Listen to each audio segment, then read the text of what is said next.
Live from the Talking Joe studios, it's Talking Joe.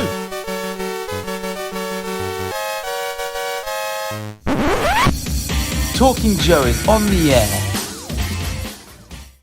It's me, Mark, and you are watching Talking Joe. It's the 200th episode anniversary G.I. Joe quiz with special guests, Squiduenjoe. Well, that's what this is then. So joining me for a special anniversary quiz will be a number of guests who will introduce shortly. This is called Squiduenjoe, but what does Squiduenjoe mean? Nothing, really. It's nothing important to know. It's just the name of our quiz format, which is some G.I. Joe deep dive knowledge and some nonsense. It's an amalgamation of innuendo, which was my previous quiz, if you could call it that, and Squid Games, which was all the rage when we first did it. So we are doing this live on YouTube, so you can put in your comments, your own ideas of what the answers might be as we're going along. Talking Joe started off as a audio-only podcast, so we will be putting this out as an audio-only podcast too. So if you're listening this back and you want some added visuals, pop on over to YouTube where you can find this. So the comments are coming in. We've got this one here, Jose. He's, I think, paying attention. I think that means we've got some eyes on us.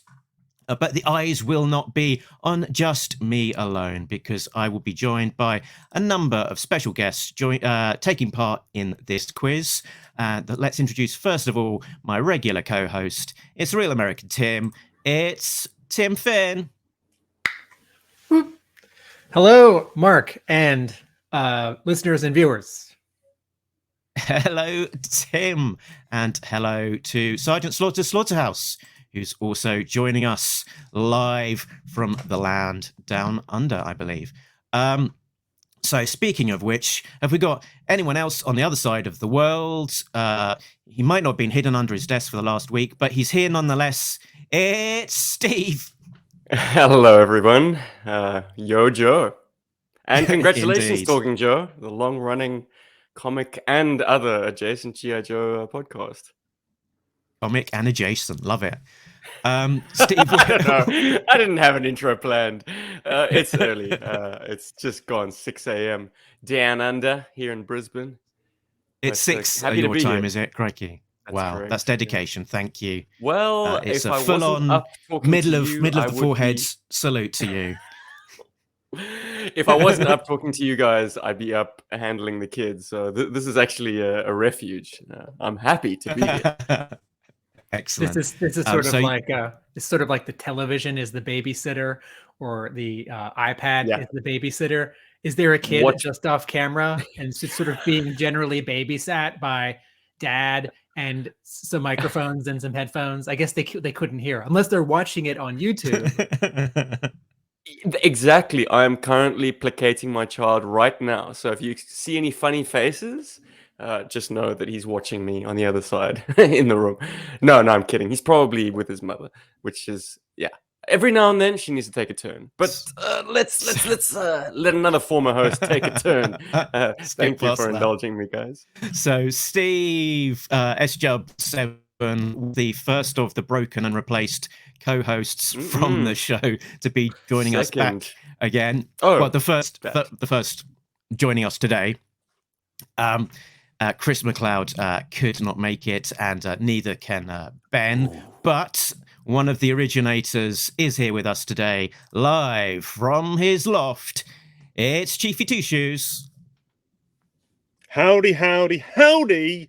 It's me, Chief DOG, coming to you live from the place to be, my loft. How is everyone today? That Good. man did prepare How's the an intro. temperature holding up in Talking Joe Studios? Not too bad right now. I feel like it's going to be dropping ASAP, so I'm prepared. I've got my Boba Fett dressing gown with me to the side. I've got my heated gilet, Right. which will power on, except I Gilet, forgot the battery packets downstairs. So anyway, we'll see. Welcome to the I'm now future. Battery-powered working in a gilet. comic shop. For those that don't know, I'm now gainfully employed in the comic book industry, working in a comic book shop.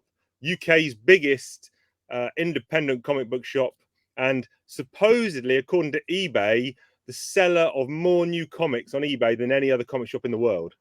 I don't know if that's true or not. Whoa. Well, you know our attitude to people that work in comic shops. We sell about 12,000 new comics a week, which I think is a pretty big number. That's a place in space in South London, Croydon. And we just had our first Talking Joe Place in the Space collab of sorts, because I have provided you with a copy of G.I. Joe #1 to get slabbed up for me. Oh yeah, we do CGC submissions. So I'm not massive into CGCs myself, but Tim Finn is probably on the same side of the fence with me on this. If it's an older thing and it needs archiving or encapsulating for posterity or something like that, then fine, I can get on board with that kind of. But modern books, not really for me. But I'm not going to boo-hoo it. I think everything has a place. But we did have someone brought into the shop recently a Batman #1. Customer brought in a Batman #1, which was nice. I think that was about 150 grand book. So check that was nice. out placing like a leaf. Yeah, absolutely. Just imagine holding that and sort of adding some tick marks to the spine. He brought it. He brought it to the shop in a Tesco carrier bag, and he was wheeling it around like he didn't have a care in the world. There you go. So yeah, check out Place in Space socials for that video. That it was remarkable. But it isn't just the four of us. We've got one more person joining us. It is a friend of the show, Bart Simon, and here he is from his basement. Hello, everyone. It's like he's on Panorama, giving us some exposition into something very secretive, because he is almost entirely silhouette here. Mark, I cannot see this man's face. Mark, I don't know that American viewers know what Panorama is. What's that? 60 Minutes. Okay, I guess we do. So there we go. Let's start with the tradition, Chief's tradition. Beverage for the show, snack for the show. I'm on fresh cup of water. Me too. And a freshly baked Victoria sponge cake. What else have we got? Chief, you must have something exciting. I've got a pint of vodka and pineapple juice. Wow. I'm chasing that down after 2 red wines. Anything could happen. And I have got my shirt on though at this moment in time, and I'm intending to keep it on. And I've got a box or a tin of roasted and salted peanuts. Wonderful. All right. And today, Bart is here as as a special guest, which is wonderful. But he is also here. That's too strong. As the engineer of the Golden Joe Award. So let's look at zoom that. in. Whoa. Wow. On myself here. Incredible scenes. Look at that. So, It's all right, so Mark, for new listeners and viewers, tell us what this is and how this relates to the golden stormies of some previous episodes. So typically, when we've been doing a roundup of a number of issues, we'll look back and try and do a Golden Joe's episode where we will talk about some of our favorites from the previous 25 issues or so. And we've last couple of times we called those the Golden Joes, with the Golden Stormies being awarded. And Bart has provided us with a regular old giant. How big is that? Is that like 10 inches or so? Big. Bart, anyway, can you tell us about this? What figure or toy is it? Us in the States, it would be Five Below. They had a 12-inch Storm Shadow that was like a 5 POA figure, and I just spray painted it gold. The sword is removable. The base I made myself, and it just screws into the bottom of the feet. So I thought it'd be kind of funny to send it over to Mark for the next awards show. And I take it, Mark, that you are definitely paying shipping and handling to whoever wins today's show? I will definitely be paying for the shipping and handing of a photo of the awards for whoever wins. Or I suspect, as I am within the general vicinity of Mark, I suspect I will win. Wow. Right. So here we go. It's all to play for, and Chris will not be receiving the photo of the award for sure. No man has ever. This is a fact. 2 facts for you. Number 1, Talking Joe is the greatest G.I. Joe comic-based podcast the planet Earth has ever seen, and no comic book podcast has ever covered more issues of G.I. Joe comics than Talking Joe. Number 3, I am the man who has hosted a G.I. Joe podcast with the least amount of G.I. Joe knowledge ever. Well, I don't know. Ben was on there as well for a while. So, Ben was on there. Actually. Yes, I'm the second least knowledgeable Joe fan ever to host a G.I. Joe podcast. Let's go. But what he lacked in knowledge, he brought in enthusiasm. So it's all good. That's a backhanded So compliment. Let's go. Without further ado, I have a let's get beverage too, into in it. case anyone is. Oh yeah, Steve, have you got a beverage? Queensland's finest. Since it is 6 a.m. What the hell? We're celebrating now, boys. Wow! Happy 200. Thanks, Steve. I sure hope the kids aren't getting babysat 5 feet away. Yeah, 3, well, 2.5 meters. If it wasn't away. here, it would be on a park bench somewhere. So all good. All good. What are you talking about, guys? This is a key to successful parenting. I'll tell you, coping mechanism. Anyway, as you were. Let's get into it. Squiduenjoe, here we go. Squiduenjoe. G.I. Joe Cobra General Knowledge. First of all, we have got the first round, and that is called the Ben Flying Retro, apologies, I'm not here, round.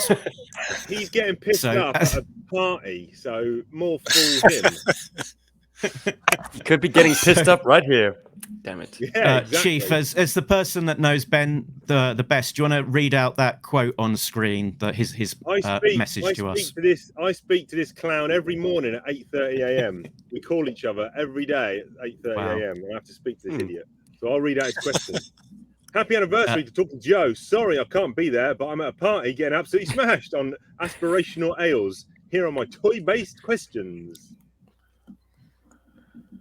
Stalker version 2 is clearly the best version, but when you ripped open that fig on your birthday, how many glorious accessories tumbled out? Every unique item. 6, 8, or 5?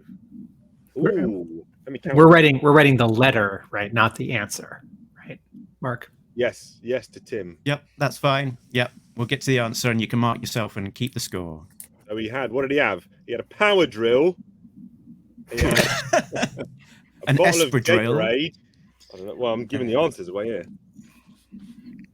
So we've got a lot of questions to get through, so I'm not going to linger too long. Make your decision, and we're on to the next one. Question 2. Snake Eyes version 4 is a fig that can grow on a man. At 41, I can finally appreciate neon-based accessories. Fingers on the buzzers for this one. Complete the missing file card phrase. He's generally regarded as the blank dude of all the G.I. I've got the Joes. answer on the screen. Mark has put the answer on the screen. The answer is primo baddest. Yeah. Okay. So that's a free point to anyone who's paying attention. Okay. Well done, Mark. Okay, I'm writing it down still. Don't think I'm not writing it down. I need all the points I can get. Question 3. The Warthog is a fine vehicle. Those massive yellow missiles are actually torpedoes.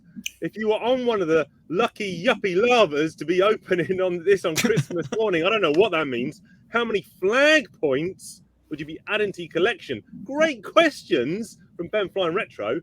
Is the answer 3, 4, or 5? Sneaky. 3, 4, or 5. Okay. You have to be paying attention to the box and not just ripping it up and chucking it away. Wow. And also Question based 4. in the States. So Copperhead is a truly stunning fig. His file card is wild too. He's a bit of a degenerate gambler, apparently. Can you tell me what 2 glamorous destinations he used to race high-stakes speedboat races in? Need 2 right answers. A, Japan, B, Miami, C, Monaco, and D, Sydney. We need both correct answers here, and I'm going with that one, and I'm going with that one.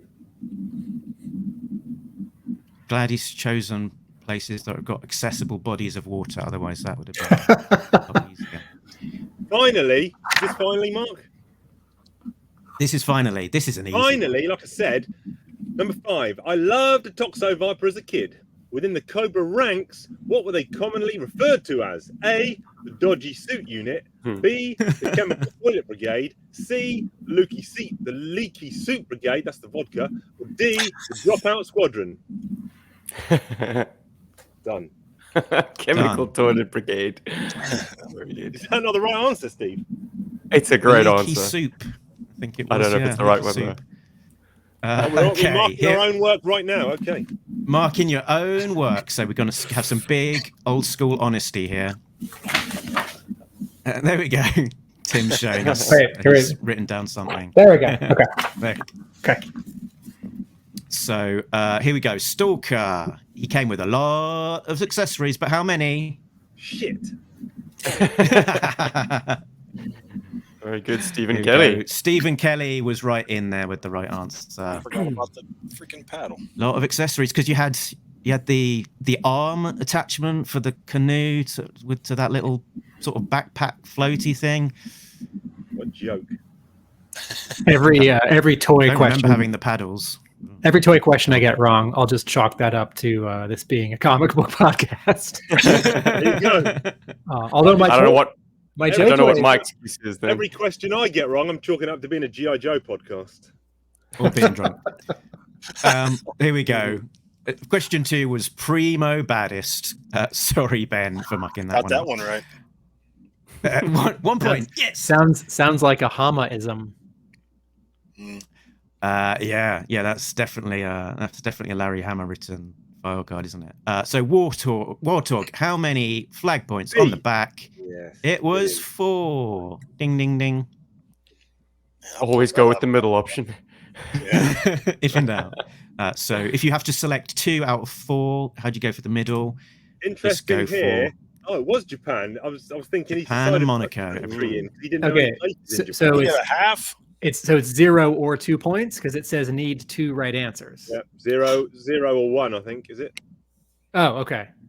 Mark, how do we Yeah, grade we're going on based on Ben's harsh criteria here. He needs 2 right answers, so Okay, got to so- get them both. All right. So getting 2 right answers is 1 point. 1 point. All right. British rules. You're outnumbered. It's from the boy. home of Mastermind. Okay, next up is the final question. Toxo Viper was known as, can we say it in unison? Leaky suit. The Lukey brigade. Seat Brigade? Was that what Shut you up. Seat. Lukey Seat? C. I put C. There we go. All right, we see. believe you, Chief. We believe you. Right. So next, there we go. There's the file card with the leaky suit grade Are you taking from round again. by round scores, or are we just all adding them up at the end? Let's give a finger count from everybody. How many on that round? Oh, sorry, 3. Oh man. Bart. Yikes. Whoa, Steve's in the lead already. Trying to prove a point here, I think. Well, I also got the ore, but then that gave me a total of 7. So I just like, go 8. Go 8. I guess Yeah, that made the in doubt, difference. Go 8. Hmm. Okay, next up, we have got Diana, Dukes and Comics combo. So for the first of our special guest questionnaires, if that's a word, it's Diana Davis. Just a G.I. Joe fan. After only one man. It's the Joe First Sergeant Duke. Thank you, man. So let's go again. Here we go. Diana will kick us off with her questions. Hey, happy 200. 200! Speaking of 200, issue 200 of G.I. Joe: A Real American Hero revealed a surprise to the Joes about the pit. What was it? So issue 200 revealed a surprise about the pit. What was it? So there's certainly some room for different answers that will all be correct Right, there is. within that. So I'm going to be generous on this one. And if you're in the zone of what was special about the pit, I'll give you an answer. And if you get 2 or more components of what was special about the pit, then you can get a bonus point. Okay. Scribbling away. Tim's writing an essay. He wrote a blog post about issue 200, so I think there's a lot of material there. Oh, crikey, he's still going. All right, I'm done. Fire away on the next one. Okay, number 2. Thinking again about the comic. Well, let's think about Larry. Larry Hama sold his first comics work to a magazine at the age of 16. What was the title of the magazine? Was it A, Playboy, B, Castle of Frankenstein, C, Famous Monsters of Filmland, or D, Mad Magazine? So Larry Hama sold his first comic at the age of 16. So A, B, C, or D. If you didn't. My favorite Joe Duke is a member of A, the 75th, known as the Rangers, B, SOAR, known as the Night Stalkers, C, Special Forces, known as the Green Berets, or D, Intelligence and Security Command, known as INSCOM.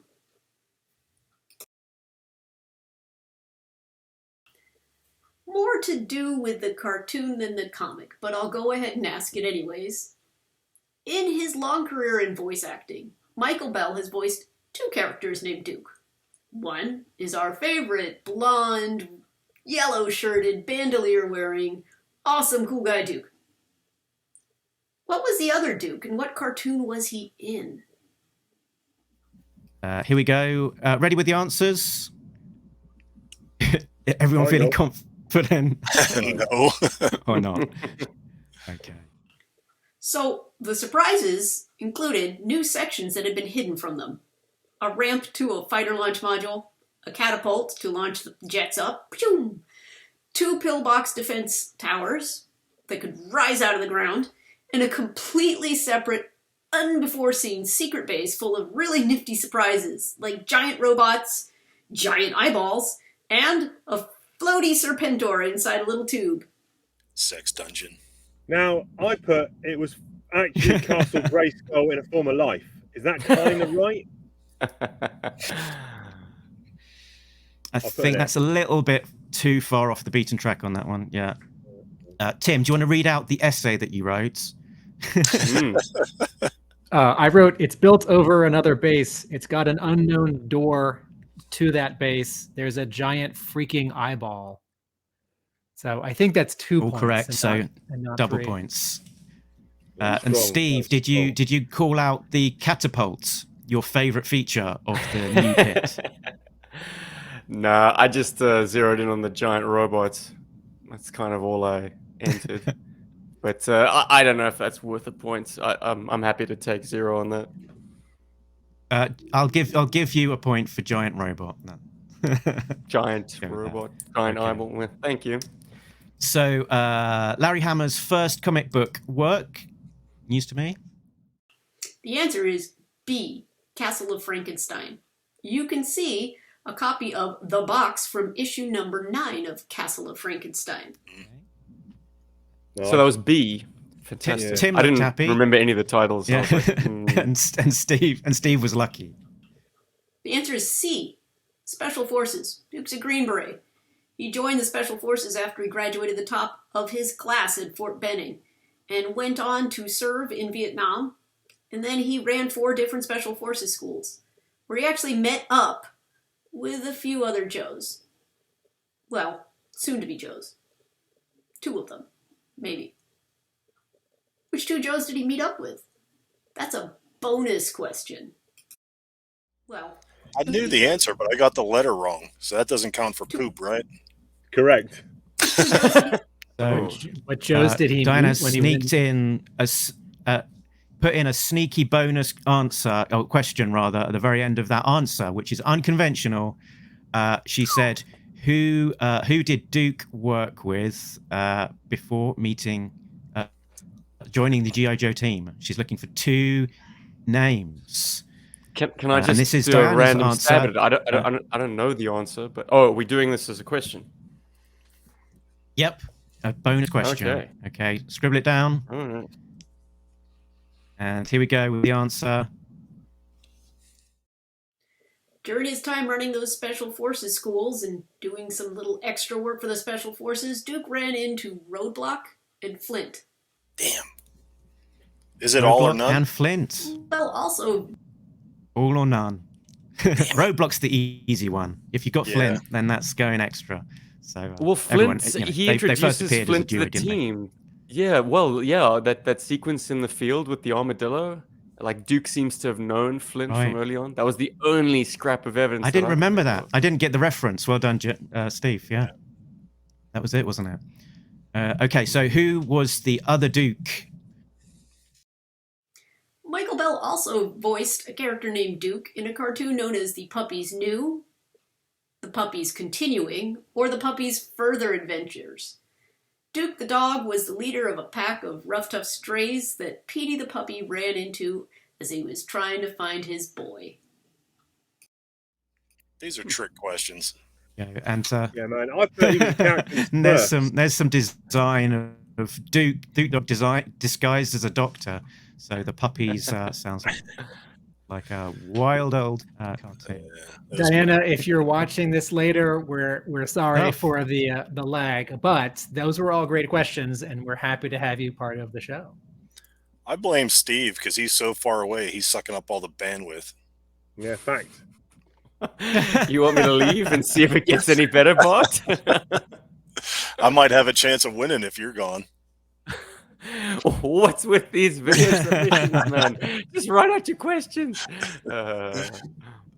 Okay. Yeah, please tell me there's no more video display of questions, hands. Mark. How many? It's there's a few, but hopefully things will. I'll give you the nice work out. finger. But anyway, yeah. Number This is 1 points just point, for the- 3 points. This is for just the Diana, previous squ- round. Round. Yeah. Mhm. Okay. Oh, and it's a potato from Chief. Oh dear. I've got my pen as so well. next up, there's no video. It's GI Joe merchandise. I'll risk Better than it. dropping I'll your risk it bottle on of the. piss. Oh, this is one of the greatest jingles ever created in the history of Yeah, podcasting. I'll risk it on the jingle just because it's so good. So let's see. Yeah, if you it know. works. So funky, so nice, it's G.I. Joe merchandise. Do you need it? Sure you do. It's G.I. Joe branded, fool. What shall we make? We can't decide. Pick some old crap and put Flint's face on the side. It's G.I. Joe merchandise.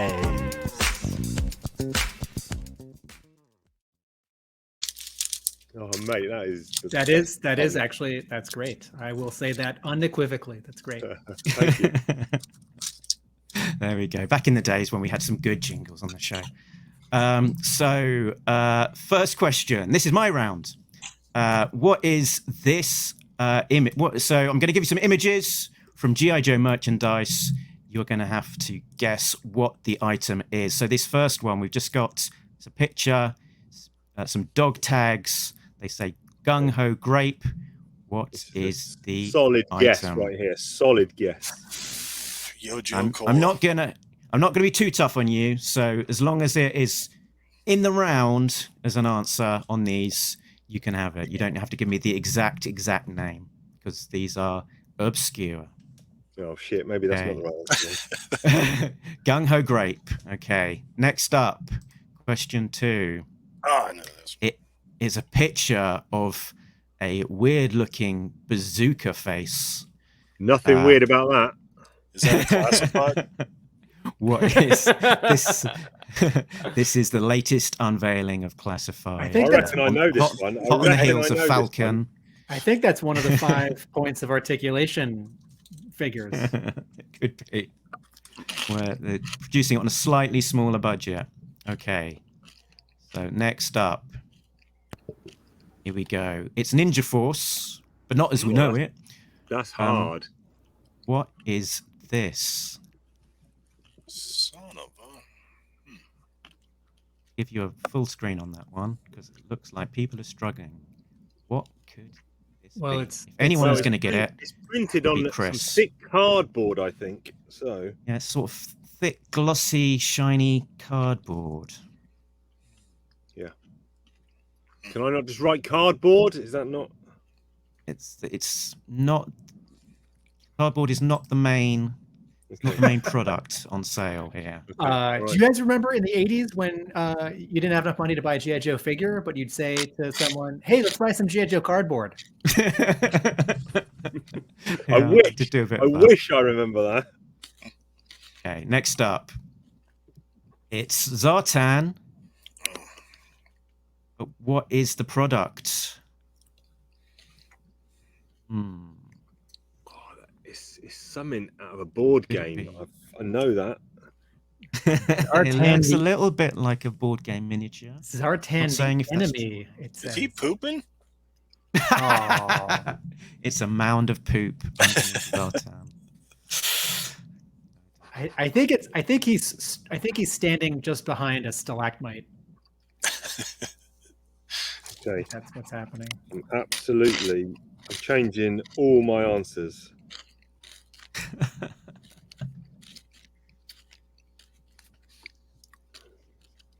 Maybe you know what? Maybe Mark, for people who are listening, just a quick description of what we're seeing with each one.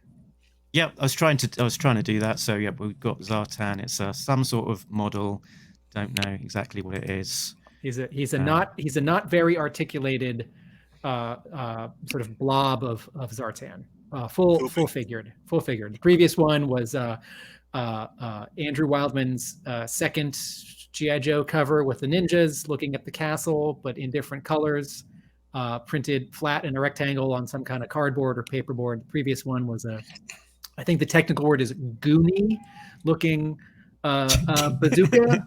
We just see head and shoulders, and then the first one was just a printed 2 dog tags, and in a purple military stencil font on one of them it said "Gung Ho Grape." All right, what's the fifth one? Last one. It's G.I. Joe. It's a G.I. Joe Rise of Cobra box. We've got Snake Eyes, classified top secret. We've got the G.I. Joe logo with that sort of eagle head. But beyond that, I have blanked out Easy. everything Easy. to conceal the information that will give it away for you. So Easy. based on this G.I. Joe Rise of Cobra Snake Eyes box, the product is obviously... Easy. Okay. Everyone all set to look at some answers? Yeah. I've written the same answer for every question. I figure one of them has to be this product. Zartan sculpted out of poop, Chief. Yeah. So you just squeeze Zartan's body, and out comes poop. Family friend for everyone. So the first one was G.I. Joe survival beverage, Gung Ho Grape. It came in. Does juice count for anything? I'll allow you juice. Yeah. Right. When So was this released? I've I never do seen not it. have the date on this one. Roughly. Looks like 2003-ish. Okay, because the It's logo, like- because it's the 60s logo, but it's referring to 80s figures. It's Yeah, I think vitamin Gung Ho's the only fortified. one referred to by name. Oh, You've got you know what? Then Commando it's- Cherry. Okay, then it's Something not like- referring. Then it's probably not referring to Gung Ho as an individual. It's referring to Gung Ho as a general state of mind. Oh, It's yeah, okay. sure. It's okay. Let's keep going. Okay, next up we have got. Sorry, Mark. What we- were acceptable answers? Is drink? I assume I'm using. Yeah, drink, juice, squash, something along those lines. That's all good. Excuse me. I crossed out soda pop. Anyway, move on. No, not accepting crossed out shampoo. soda pop. Shampoo Yeah, don't count? I put shampoo. Shampoo's but- not acceptable. No, I'm afraid. What not. is I it? know. Tim, it's been a while since you've encountered shampoo. But... And I never had. Whoa! Look. Bubble bath, bubble bath, bubble bath, bubble bath. Yeah! let me zoom in on your. You want to show your list again, Chief? I'll just zoom in on your screen. Look. So I assume the next image is going to be a sachet of bubble bath. Is that right, Chief? So what's schooling is I actually wrote bubble bath for the second one as the answer, as my first answer, and then Anyway, so here we go. Answer number 2. That bazooka. That derpy-looking bazooka is a bubble bath, which also came in flavors of repeater, Flint, version 2 Snake Eyes, and Sergeant Savage. It's probably amongst others. This is my favorite bit of this product. Is the instructions for use, which says, caution, use only as directed. Excessive use or prolonged exposure may cause irritation to skin and urinary tract. Discontinue use if rash, redness, or itching occurs. Oh dear. Keep out of reach of children. Yeah. Wrong. That is not what you want from a bath product. What are the fragrances? I mean, does it smell like a fighting man? I think gung ho grape. I think Storm Shadow version 2 Storm Shadow smells like sword oil, and Sergeant Slaughter smells like sweat, and Repeater smells like gunpowder, and Bazooka smells like thermite or something that you fire your RPG with. It's definitely a fast track to UTI.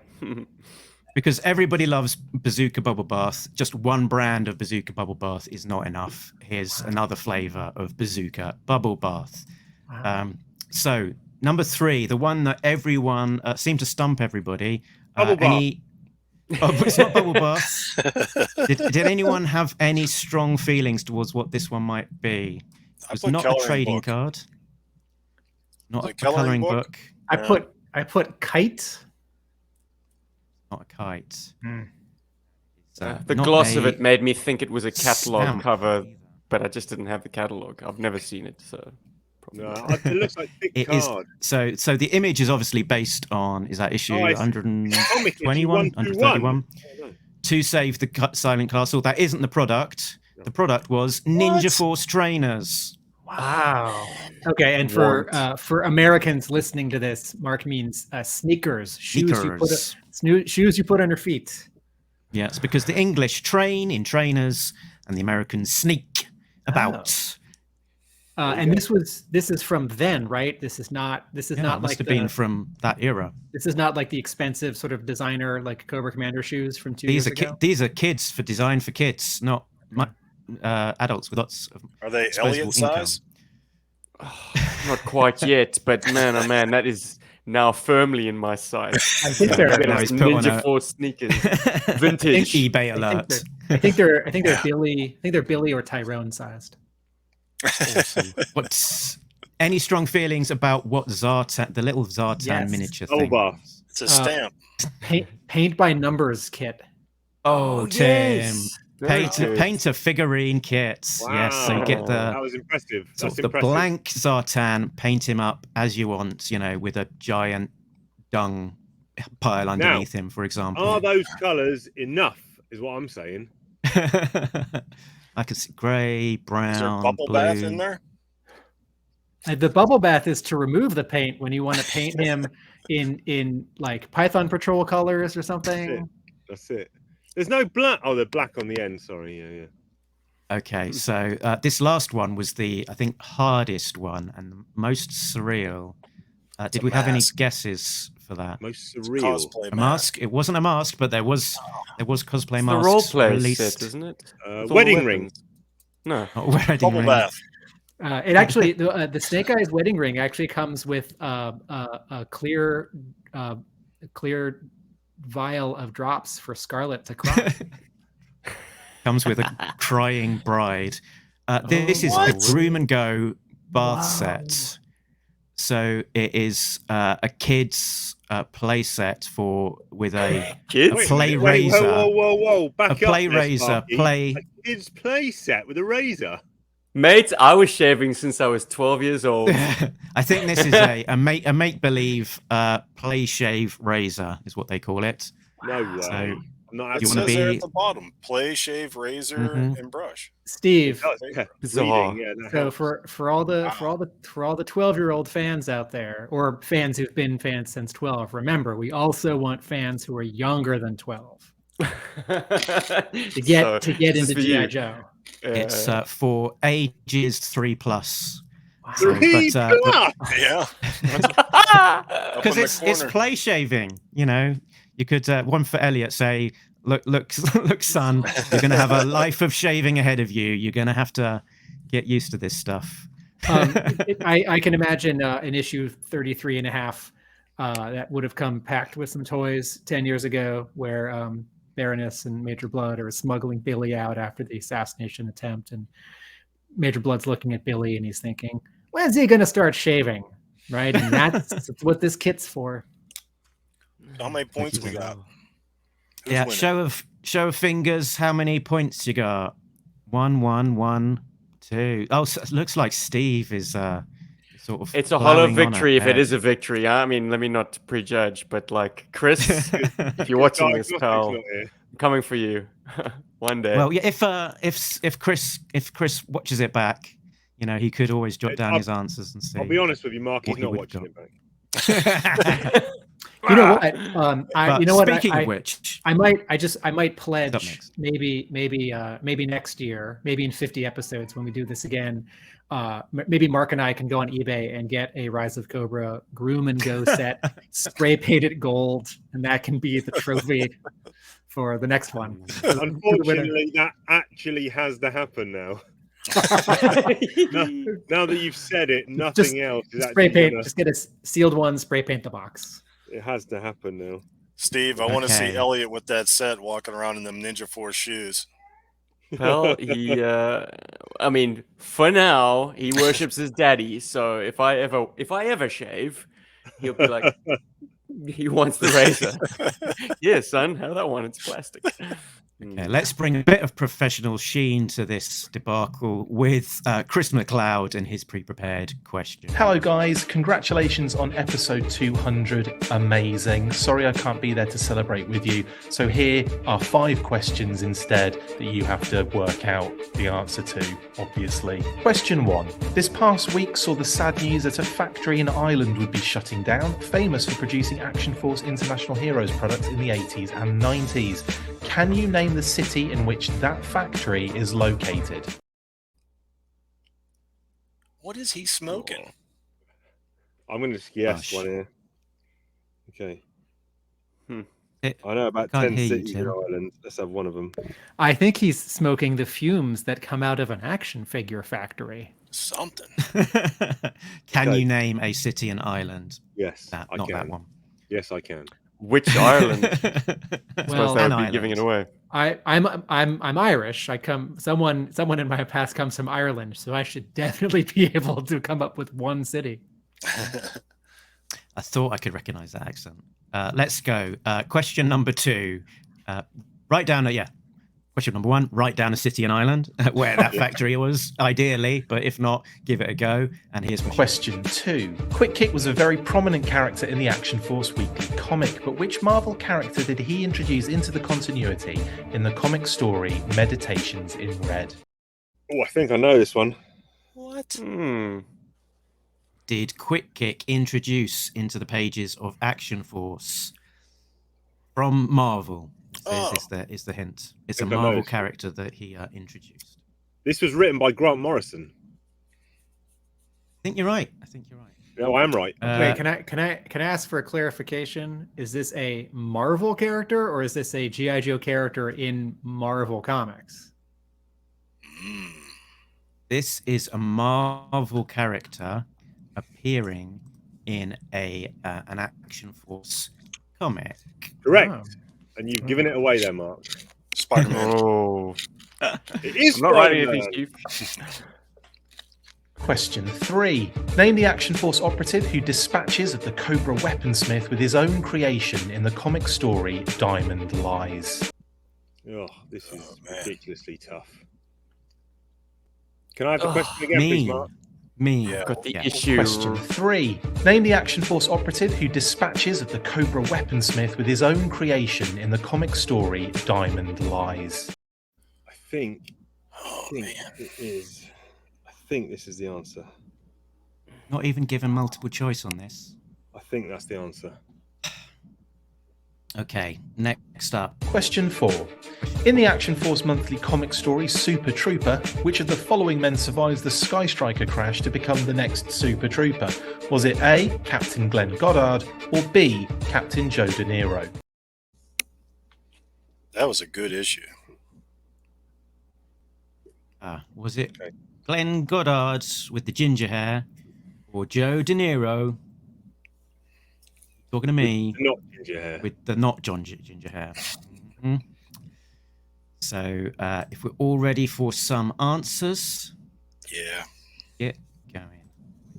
Those. Okie dokie. So answer 1, that one with the city, well, town in Ireland. Okay then, here are the answers to those 5 questions, starting with question 1, obviously. Now I asked you, what city is that famous factory in Ireland, the one that's closing? And the city is Waterford. Congratulations if you got that one.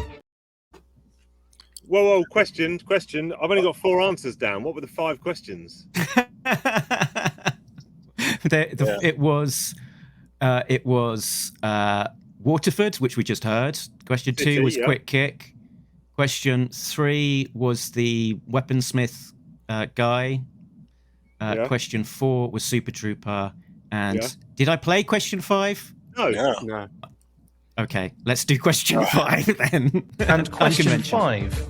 Which Action Force vehicle driver made their one and only appearance in the UK comics in the story Knights in Armour? Okay, I think I got that. European missions. Yep. I believe. Okay, so that was number 5. Let's get back into the answers with number 2. For question 2, I asked Kick which Marvel introduced. character Quick Kick introduces into the comic story Meditations in Red. The answer is Shang-Chi. Yes. Oh, Boom, Shang-Chi. Congratulations, Chief. Who got it? I got it. Bart got it. Yeah. Master of Kung Fu. What you put, Tim? I put Death's Head. I was going to make some joke about Transformers and Marvel and copyrights. And Man, oh man. That's a just deep did. cut. For question 3, I Number asked 3. you which Action Force operative dispatches of the Cobra weaponsmith with his own device, and that was Cover Girl. Oh, fuck that. interestingly, my guess for this one, Bubble Bath, not right. Not right. Not right. Keep on going. For question 4, I asked you which of the 2 men survived the Sky Striker crash in the Super Trooper comic. And the answer was Captain Joe De Niro. Oh, you bastard. Hell yeah. The figure's got black hair, doesn't it? Yeah. That issue's really good. I've probably read it 6 times. I got it around here somewhere. Yeah, somewhere.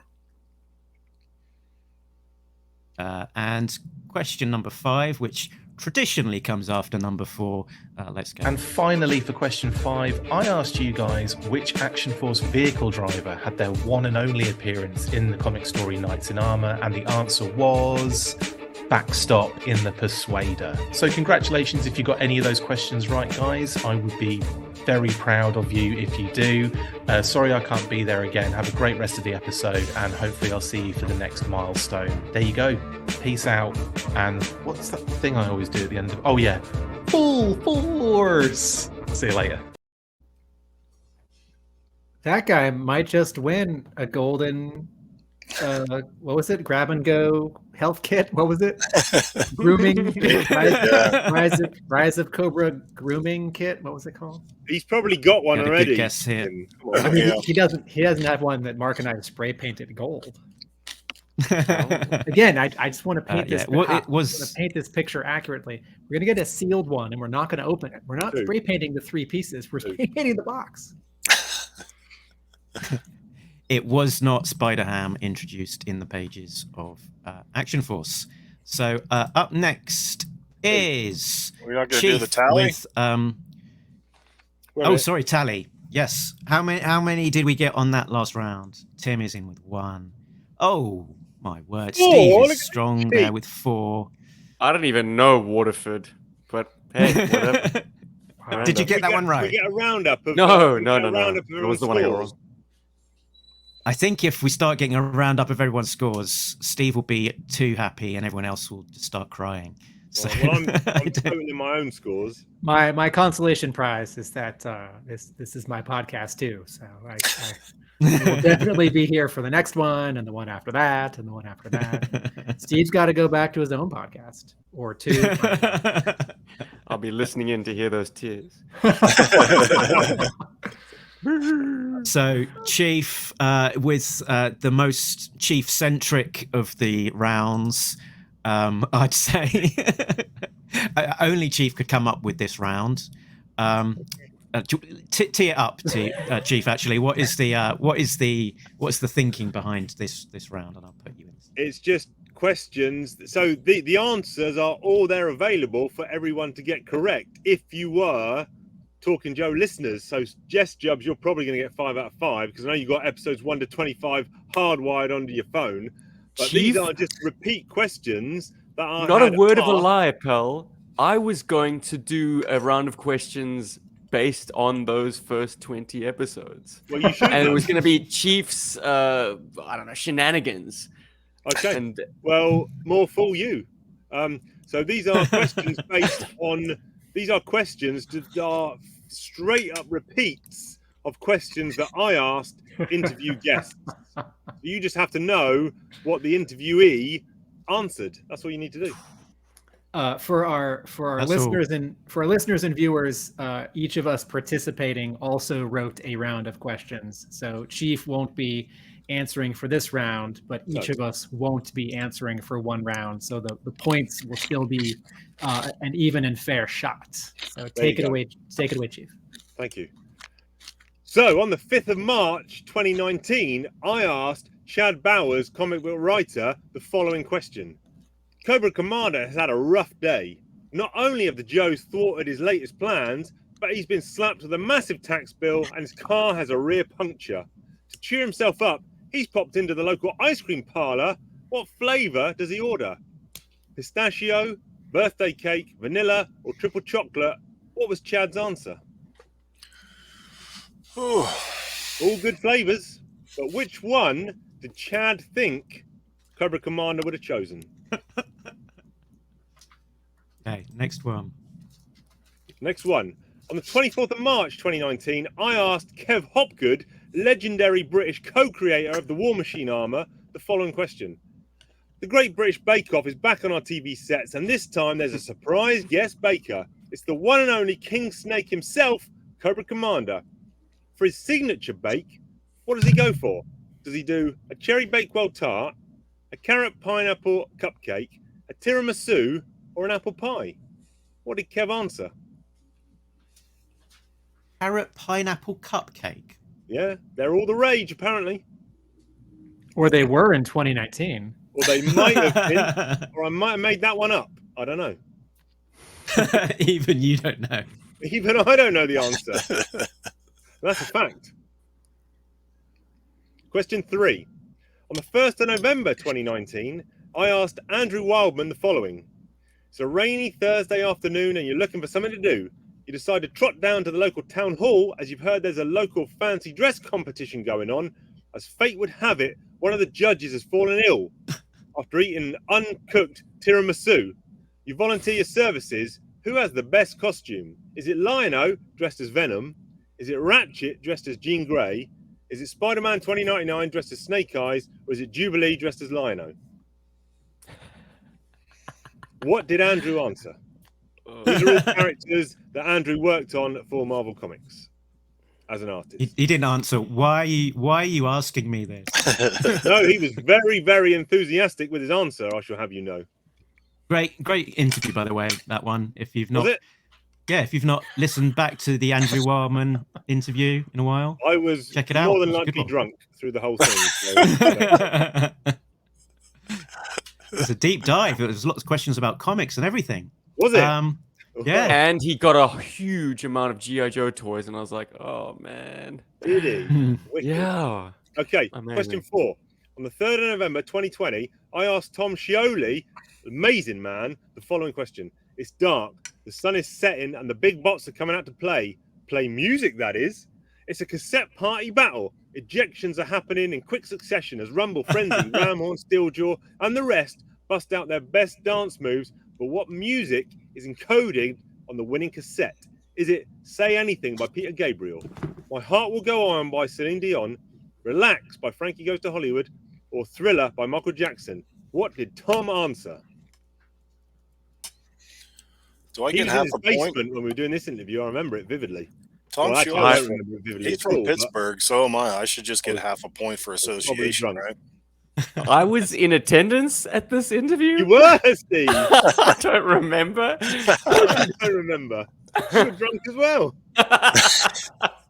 It was No, a to good be honest, I listened back to that one and we were gushing like a couple of fanboys. It was sickly. Sorry. I probably led the charge on that one, Chief. What can I Oh, say? yeah, I really sure. enjoyed that. Number I enjoyed 5. that comic. On the 18th of December 2020, I asked John Brown, colorist, the following.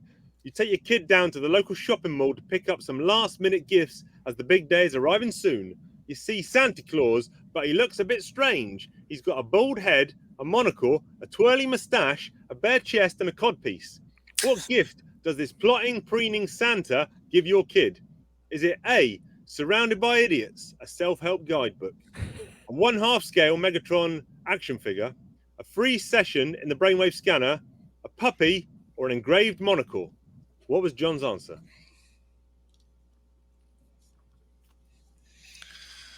Oh, man.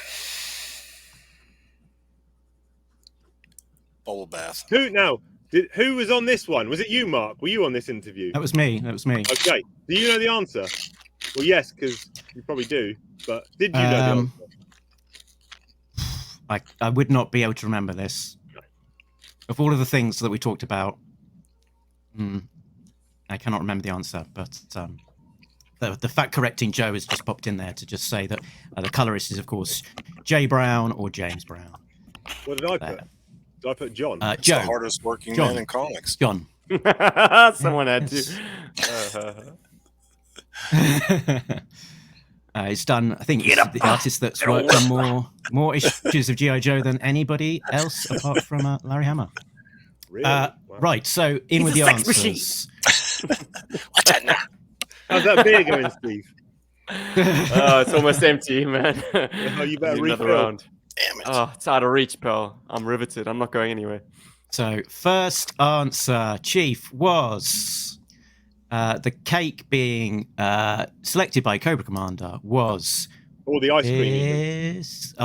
Ice cream, yes. Next one's cake. Pistachio. Okay. Damn it. Number 2, for the bake-off, Cobra Commander signature bake was... Tiramisu. There was a clue in the third question.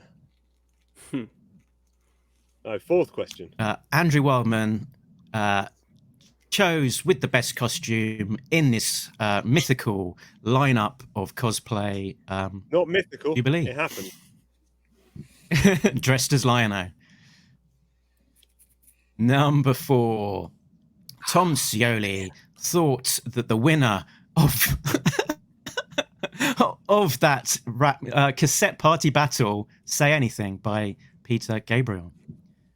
You're allowed to sing us approximately 3 seconds of that, Chief, if you want, before we get cut off by YouTube. You're okay.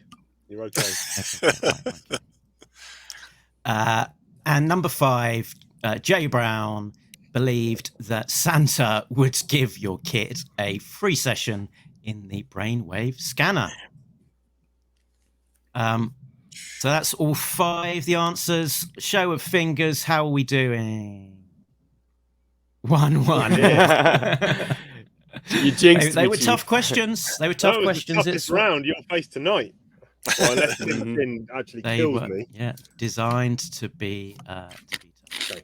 Well, I've got catch-up time now. That's great for me because I can catch up. So what round have we got next? Hey, it's Thomas. Talking toys.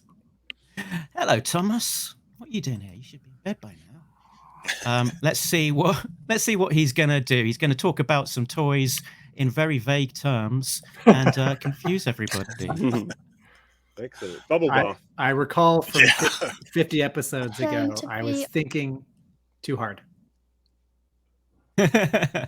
Yeah. So remember, this is Thomas describing some GI Joe toys for you to try and figure out what he's describing. But he's not going to help you.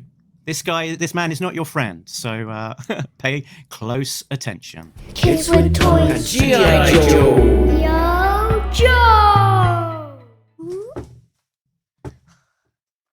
Hello, it's me, Thomas, and I'm going to be asking you to identify 6-inch figures from my vague descriptions.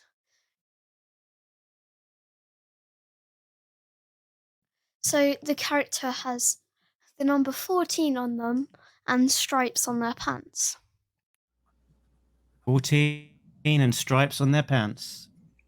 Okay, so the next one is a bit trickier.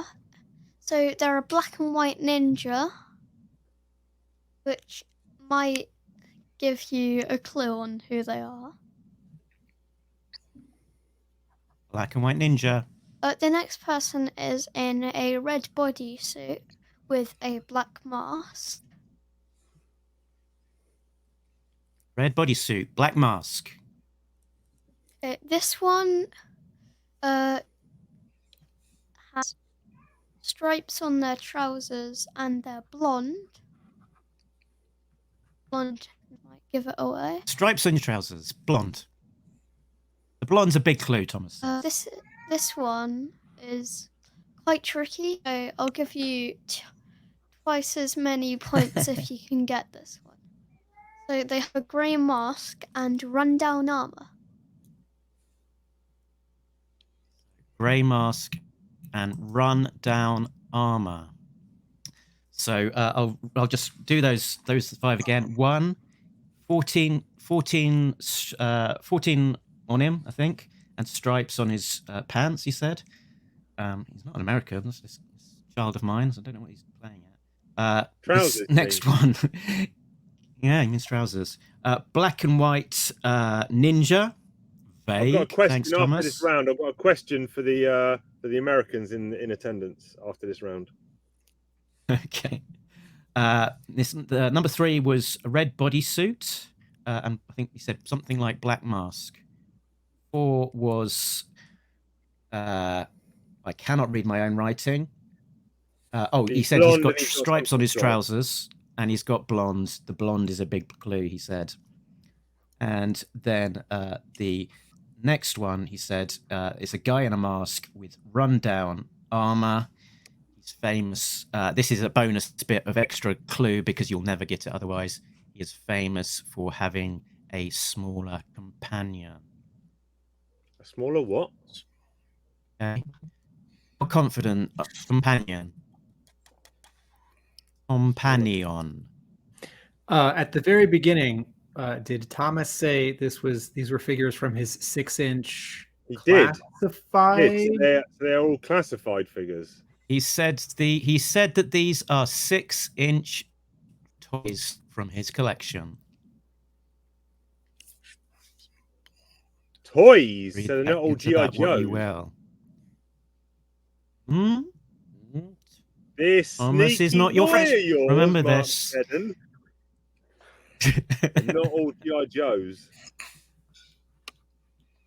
Okay. Ready with the answers? Yep. Let's go. So now I'm going to give us the first one. The one I said had the number 14 on it was Tiger Force Bazooka. So you can see him there. I'll accept bazooka. So the next one was actually Arctic Mission Storm Shadow. He was the red and white the black and white ninja. We accept just Storm Shadow? The next one after that Storm was Shadow will the do. Ranger, I think. So, red bodysuit, black mask. Bodysuit, black mask. Where's the black mask, anyway? And the next one was Duke, which I thought the blondness would give away. Tiger Force Duke. The irony being that Tiger Force Duke has got slightly browner hair, but So for this one, I said I'd give you twice as many points, which I will. And so they're wearing a grey mask in rundown armor. It's Mando.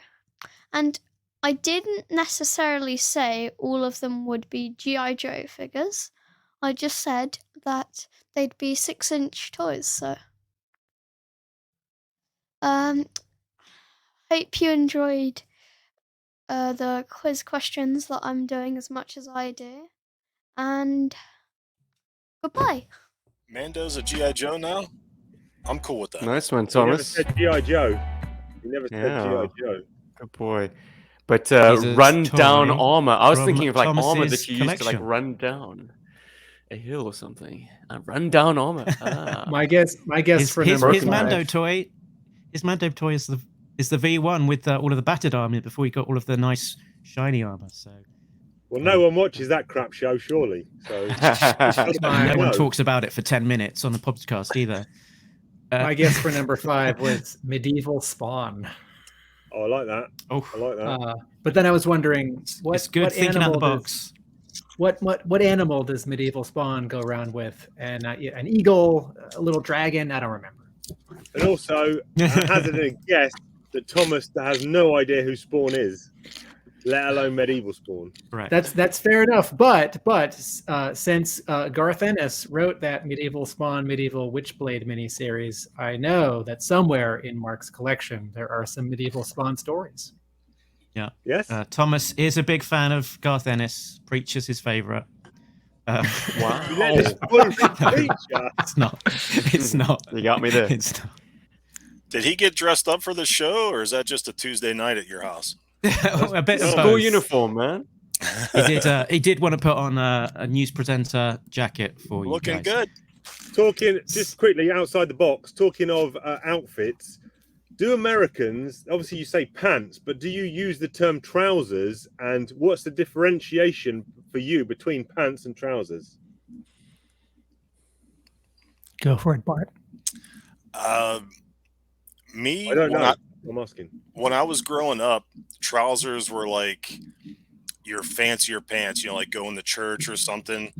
And if it was pants from a suit set, like pants and jacket, those were slacks because they were like a little shinier, slicker kind of thing. So what would you call like a pair of jeans? Would you call them jeans or would you call those pants? Jeans. Oh, so you got jeans, slacks, pants, and trousers.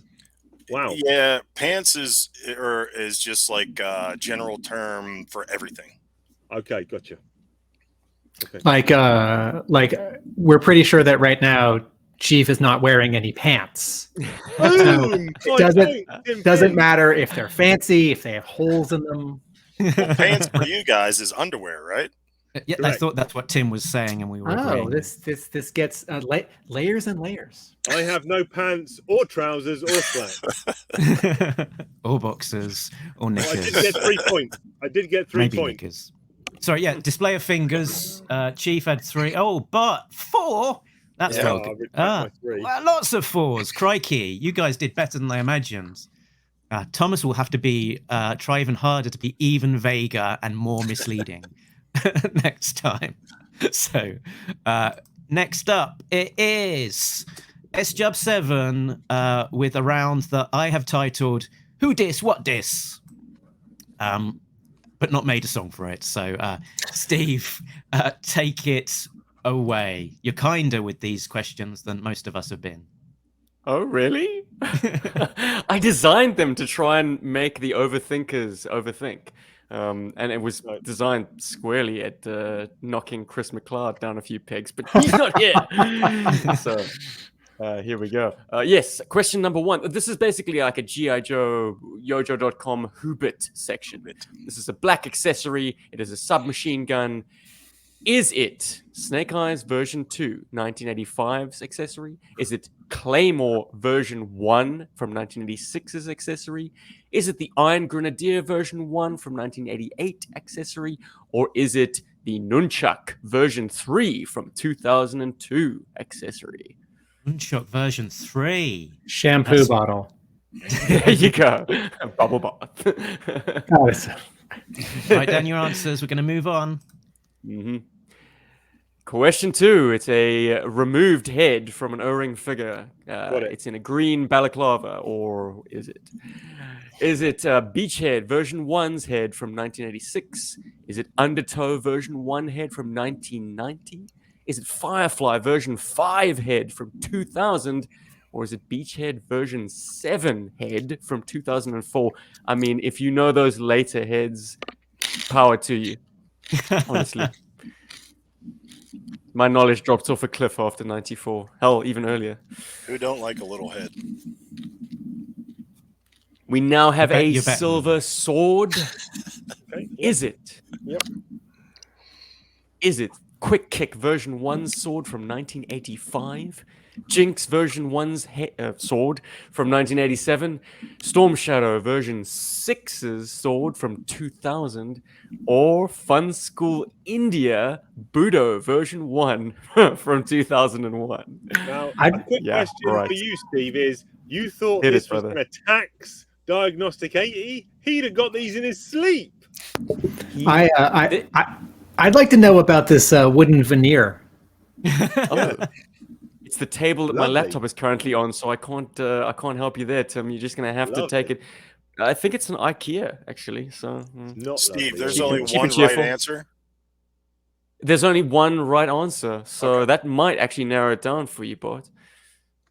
I did double check. I just wanted to ask. That's all. Yeah. Look, Tim. Honestly, oh no, sorry, Chief. This was your question. Hey, about Chris. Well, like I say, if you overthink this, it'll trip you up. He actually has too much knowledge. If you know what I mean. Okay. You know, considering how much I didn't want to lose again to Chris, I gotta say, and that he's not here, he's such a presence in this episode. I don't know how to feel about that. How could he not? He's the man to beat, even in absentia. All right, shall we move on, gents? Where Question does number he rank? 4. Where does Diagnostic 80 rank in G.I. Joe knowledge, do you think? Is he on the Mount Rushmore? Ah, man. No one wants One to of say his- yes. Move on to question 4. Question 4. We have a silver missile. Does it belong to A, the Pogo Ballistic Battle Ball version 1 from 1987, B, the Cobra Stella Stiletto version 1 from 1988, C, the Locust version 1 from 1990, or D, the Battle Hornet version 1 from 2004? What the hell is that? Some of these I don't even know what they are. Good. That could be like the wild card guess if you have to guess. Should be sitting in my GI Joe. There's a room. massive Easier. clue going on here. But anyway, It's a clue. Okay. a massive clue. Okay, we'll go back to it. Finally, Right, we question have a disembodied crotch. How well do you know your Joe Dicks? All right, we have first option. It is a mottled camo. It has a web belt. It has a little bit of blousing of the shirt that is tucked beneath the belt. So maybe there's a hint there, or maybe that just throws you even further off. Is it Footloose version 1, 1985? Is it Flint version 1, 1985? Sorry, I screwed up the or did I? Did you just type it in wrong, Tim? That's a copy and paste. Would have been you. Oh, bugger. Okay. Well, then I screwed up. Flint was actually from 1985. I know this. I was probably intoxicated. Sergeant Slaughter version 2, the Triple T driver from 1986, or Falcon version 1 from 1987. Not glam lip glow up Falcon from 2023. I had quite an instinctive answer for this one. I was like, it's going to be this one, and then I started looking at the like all of the different possibilities. I'm like, oh, hold on, Oh, I know, right? There's a lot of camo in those years, and a lot of similar like shirt blousing. Anyway, gentlemen, let's do it. Okay. Right, Mark, pencils did down. you actually Let's test get on to the yourself, answers. or did you kind of like did you cheat Sort and look of. at the images? Yeah, a bit of both. Yeah. But I did okay. I think I got 4 boy. out of 5 when I. Nice. All right, let's do it. Okay, here we go. The answers. The Black Submachine Gun. It's Iron Grenadier version 1, course it is. 1988. Only Of a course fool it would is. get Good, that wrong. Chiefy. I Very had an distinctive. inclination you B. knew this one. Yeah, boy. When in doubt, go with C. All right, actually a- question. It's actually a Yes, bubble sir. bath dispenser. It's big enough to be one. Yes. Monster of the Week stuff. It's the cartoon. It's all non-violent. Question number 2. The disembodied head in the green was, in fact, Undertow, version 1, 1990. Oh, there we go. Yeah, boy. Did you have this figure, Chief? No way, man. Okay. 1990. I don't think I ever had him actually. I think it was. I don't know. Maybe I slept on. Fell through the cracks. It's a fantastic figure. Really good. But, we just lost one Chief. Chiefers. Uh-oh. And he was Man just down, man hitting his down. stride. He's taking his shirt off. Pissing in a bottle. We already know he has no pants. So next All right. up, this one, Hopefully- I think I went in with a gut reaction, but then again, looking at the other answers, I was like, ooh, but it could be that. And I don't know what 2000 and 2001 was. I think the clue is that for some of these is that you don't care about anything after about 1990. So If you know Joe Berg. Yeah. So just Clue. cross out any of the later Joe stuff as not being the.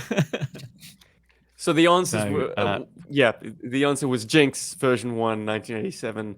I suppose Quick Kick was the red herring, but his sword has like a rounded pommel. If Okay. you want to call it a pommel. The B. yeah, boy. Well done. And Jinx has kind of shot up the ranks as a personal favorite of mine. So, Right. yeah, there you go.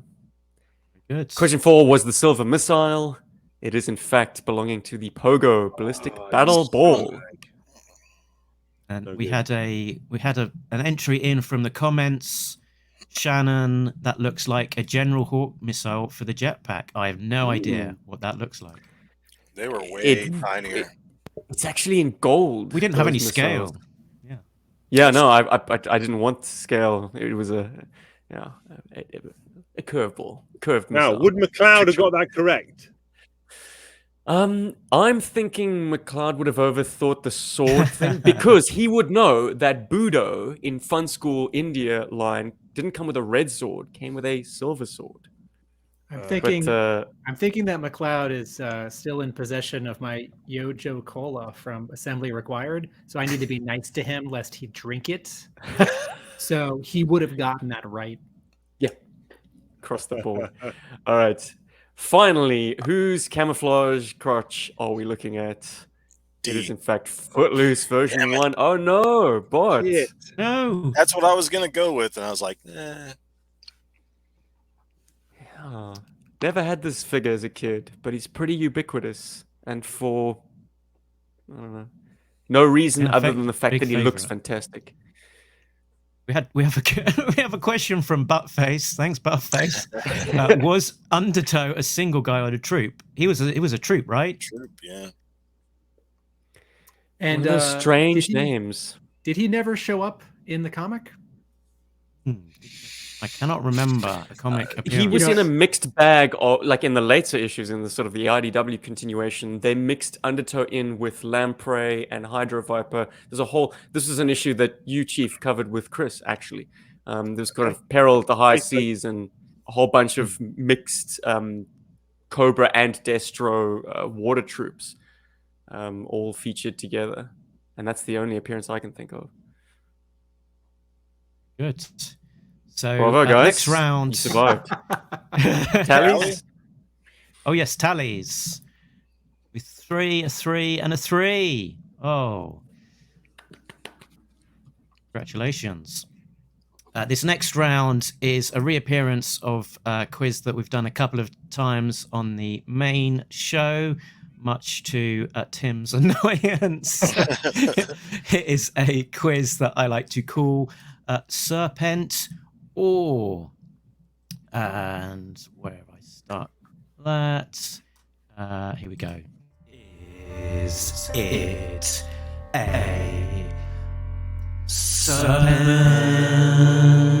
or is it something else? Is it something else? That's the debut of a new jingle, right? Yeah. Well, for you, because you never listened to it back. How embarrassing! How embarrassing! So, yes, that is the live video debut of the Serpentor jingle. And it's, I think, will it ever be used again, Mark? My goodness, man! The third time that we've run a Serpentor quiz, and the premise behind this is have a list of serpents and a list of something else, and you have to decide whether it is a serpent or something else. And this time round, it is a species of boa or a Harley-Davidson motorcycle. Is it a boa or a motorcycle? I think Bart is a bit of a petrol head, so might have a bit of an advantage on this one. Harley. But so Bart, this is your moment to well, I own a boa, so come on. Easy now. Keep it below the camera. Right. Okay. no So the first question is Hog Island. Hog Island. Is that a boa or a Harley-Davidson motorcycle? Let me just say, Mark, this is the greatest quiz round that Talking Joe's ever seen. It's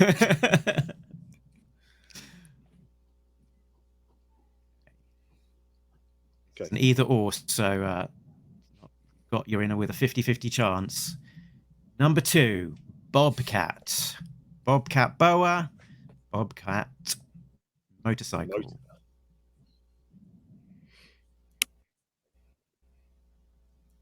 Number 3, Ironhead. Ironhead, which I think is the nickname for artist Alex Sanchez, who did an issue of G.I. Joe. So Ironhead boa, Ironhead cycle. Wait, didn't Alex Sanchez do 2 issues? Didn't I make that mistake when we interviewed him? He has done 2 issues, correct. He did a Stalker solo. And now that you've made the mistake, the world is back in balance. I think he spells it H-E-D. I think you're right. Okay, number 4, Softail. Is Softail a boa or is it a motorcycle? Is it a motorcycle? Softail. Number 5, Bushmaster. This is one of 2 things in this context. Done. A boa or a Harley-Davidson motorcycle. If I get any of these wrong, does that mean I have to sell my Harley? I'm afraid you do. You have to actually, turn in your keys. Bart, it's actually the opposite. If you get any of these wrong, that window behind you opens and a bunch of snakes get dumped in. The room full of snakes. Excellent. Okay, so let's get into these answers. First up was Hog Island. Answer is a Hog Island boa. Are you sure? I am sure. A Hog Island boa, because Harley Davidson can be hogs, can't they? It's a nickname. I'm not imagining that, am I? Motorcycle is a hog. Harley Owners Group is what it stands for. It's basically like Harley's biker gang. Mark, that was a reasonable red herring. Yeah, I got it wrong. Okay. Bobcat. Bobcat is a Bobcat motorcycle. Are you sure? I am sure. Please do not ask that every question. I never heard of that. Next one, Ironhead. Ironhead is a motorcycle. I think you're wrong, Mark. That's a type of motor, I think. Too much beer. Just generally now, Chief.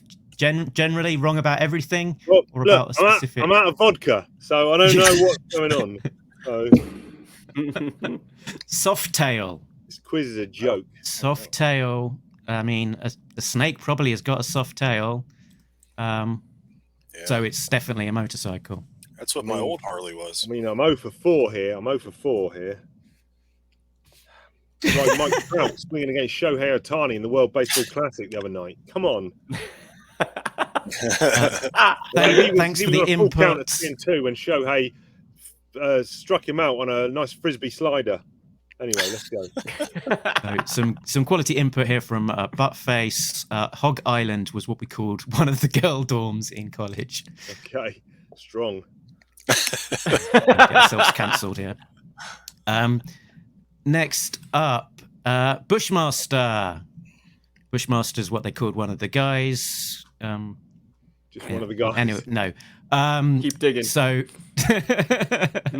so Bushmaster is a boa.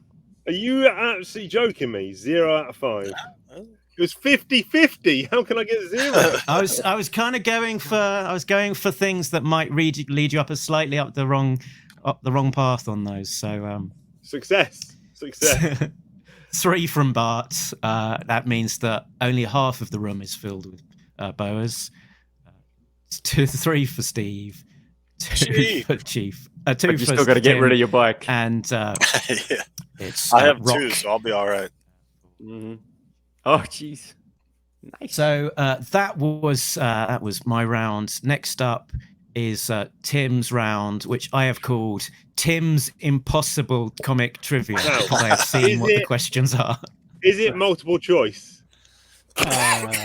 No. Then it is impossible. I mean, to use your own logic, sir, all of the answers are there if you have all the comics. And here we go. And this was and a photographic memory. Well, or your back issue. I mean, tomatoes. Let's go. You know what? To your photographic memory, I am pleased and astounded at how well Joe fans that I meet, even sometimes on this show, can look at a piece of a toy and know exactly what it is. So yeah, photographic memory. I've got a photographic memory. I've just left the lens cap on for half of my life. So for listeners and viewers, the title of this round is of Mark's making. I just submitted 5 questions. So Mark calls this Tim's Impossible Comic Trivia. Question. Tim calls it 5 easy questions if you're a Joe fan. Before drawing Star Wars comics for Marvel, artist Paolo Villanelli drew 2 G.I. Joe story arcs for IDW. What were they? That's my first one wrong. So the name of the story arc. Or the issues. Tim will be kind. You just have to remember the exact issue numbers as an alternative to the story. I've got a choice between. Oh no, IDW published lots of different series. It doesn't say ARA. It doesn't say ARA. This is tough. This one. So 1 question for each right answer, 2 maximum. Okay. I'm not getting any of these right. I don't know artists, writers, whatever. I just know what I like. If I read a story and it's good, I don't care who did it. Okay. Okay. Mark writes in to say that that is what the internet is for, and that is Mark. That is true. We are all the participants in today's quiz are sworn to stay off the internet and only use their brains. But yes, it would be fun to cheat and win. I really want that golden. Yeah, Joe. But Chris isn't here today, so none of that's happening. Obviously, it would mean this would not be possible, but the single greatest incorrect creation of mankind is the internet, but that would mean we wouldn't be here right now. So, Steve, move your hand so I can copy. That's the Mark, both of them Hell, right. Next question. You overestimate me. Question. Larry Hama is known for writing just about every issue of Marvel's G.I. Joe, while Herb Trimpe is known for drawing the first and many thereafter. How many issues did Trimpe plot or write? Bonus points for each issue number identified.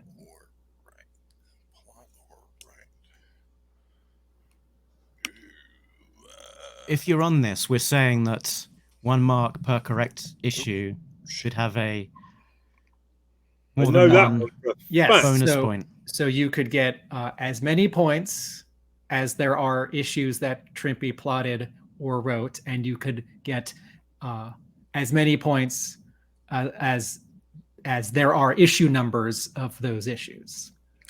And if you So if I were to write down 1 through 155 and 1 through And- 28 special missions, And take away 1 for every wrong one. Gee. I like that. That's a great addition by the question master. In which case, I will not write that. No, only take away 1 so that you you know. So that late addition to the rule, that will be that you cannot score any less than 0. Okay, next up. Question. Artist Dave Johnson is known for his Marvel and DC covers, as well as a few for IDW's G.I. Joe. What major G.I. Joe project did Johnson work on? And in what capacity? And what notable G.I. Joe project did he unsuccessful apply for?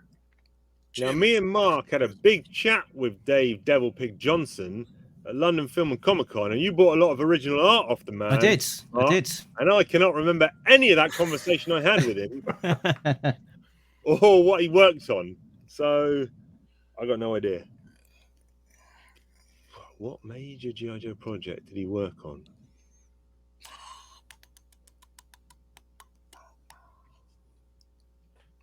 Okay, countdown. I'm going to take a punt. Did he design G.I. Joe Bubble Bath? Did he? Is that a clue? Question. According to artist Howard Shakin, he didn't draw additional G.I. Joe stories for IDW after the there's a typo. Hearts and Minds, plural. Hearts and Minds miniseries because I asked him at Boston Comic-Con. I said this was 6 years ago. I said, "Oh, it was so great to see you working on G.I. Joe," and he said, "Yeah, well." I had a good chat with Mr. Chaikin at London Supercon. He drew me a chuckles, and he had a queue of people in a big long line behind his desk.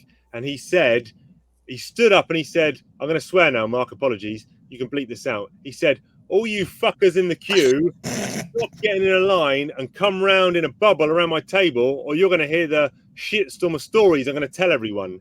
And he was so concerned with people at the back of the queue not being able to hear the stories he was going to tell about the comic industry. He wanted everyone to crowd round. He said, "Just remember where you were in the queue." he was not kind to Will Eisner, I should tell you that much. Anyway. Yeah. Howard Shaking sketch sessions, 9/10 stories, 1/10 sketching. He was, whether you like it or not, his storytelling was fantastic. To Mark's point, I did wait a long time in line for a Nick Fury sketch, and Shakin was very chatty, and the line moved very slowly, and I thought this might be the only sketch I get at this convention. Also, I'm sort of retired from getting sketches at Did you get the Fury sketch though? Yeah. Oh, cool. Funny story. So he inked it. And I think he inked it in Sharpie, which is, I feel like it should be against the rules. But hey, and he drew the line for the eye patch in pencil, and he didn't do it in pen. So the inking is 95% done. Next question. Did you finish it off yourself?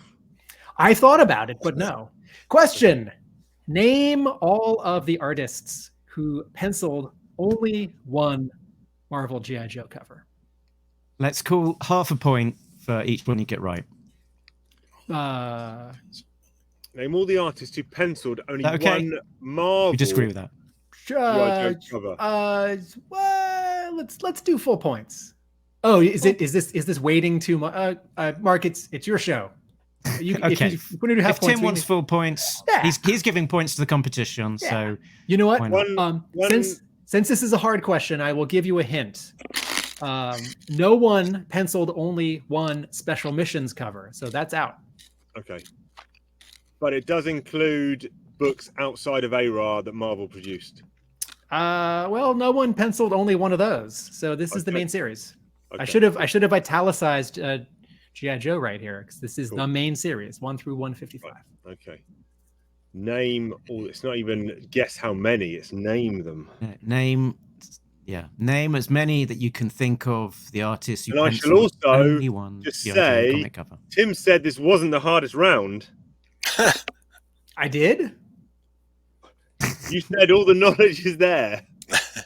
Chiefs drum. He said that if you know everything about G.I. Joe comics, then you'll just know. I was sort of comparing that to Chiefs round and Chiefs wonderful questions from early episodes of this very show. He's got a point. Questions that are sort of about G.I. Joe. Now, my question is, I bet before you became a host on G.I. Joe, you did not listen to one episode of Talking Joe. Talking Joe is really important to me. Question 5. Name all I the think he might have listened to the one to the episode that he was interviewed in, where he technically wasn't the host. So I don't think he listened to that one. Right. Answers.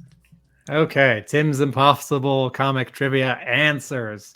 Question: before drawing Star Wars comics for Marvel, artist Paolo Villanelli drew 2 G.I. Joe story arcs for IDW. What were they? Answer: Cobra Rising in A Real American Hero issues 216 to 218, subbing for S.L. Gallant as the series was about to go bi-weekly, and the 5-issue Snake Eyes Agent of Cobra miniseries written by Mike Costa. So points for the answer Cobra Rising, the answer Snake Eyes Agent of Cobra, points for 216, 217, 218, and I guess points for 1, 2, 3, 4, 5 because it's a miniseries, although that seems like a weird gimme.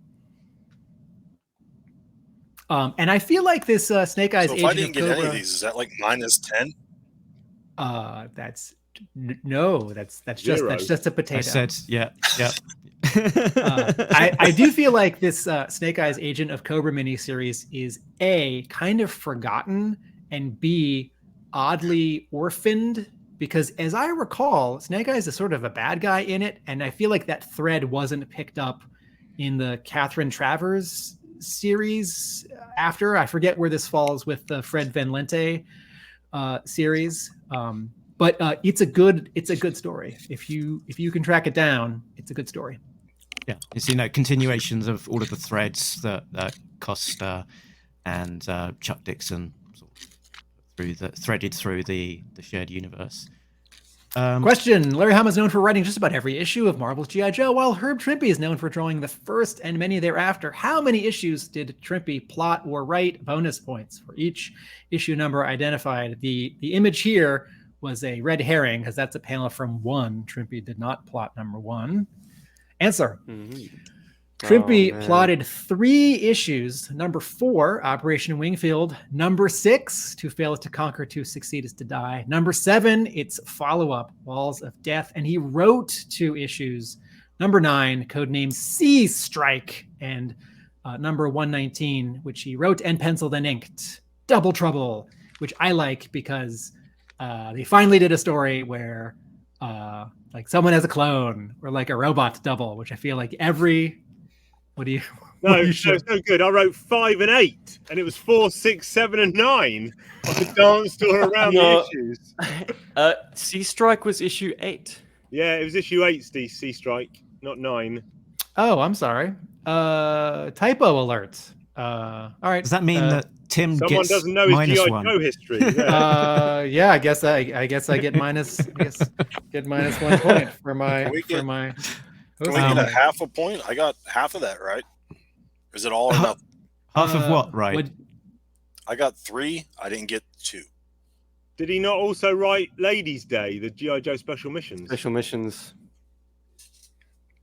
Minus another one for me. I think was issue 24. Yeah, it was round was about it? that, wasn't it? Yeah. How do we score this, Mark? What did we One agree or zero. on, Tim, for the scoring? Full- it was full. 1 point if you get a correct one. Point. No, that was the other one, wasn't it? No, it was this one.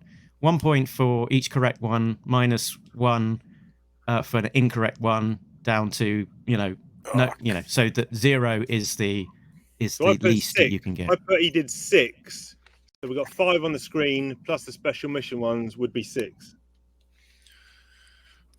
Gee, Was the three to hit. question? Oh, the question was for how many issues, So 6, yeah. and bonus points for the issues. So 5 or 6 issues is I'm taking allowable, 3 points out of that. I'm taking 3 points out of that. and then an additional point for each one that you've numbered correctly there. I'm confused. Yeah. If you didn't sorry, say 5 or 6, are you off the board? You can't individually name. You can issues individually against name. them. You're still allowed to access those points. That's all right, Steve. Pick and choose points. Okay. Yeah. Bart, what's your answer? How can we help you score your answers? The question was plot or write. So I said 3 because I know he plotted 3. I couldn't remember how many he wrote, but the question says plot and wrote. Or plot or wrote. We'll give that a point. Okay.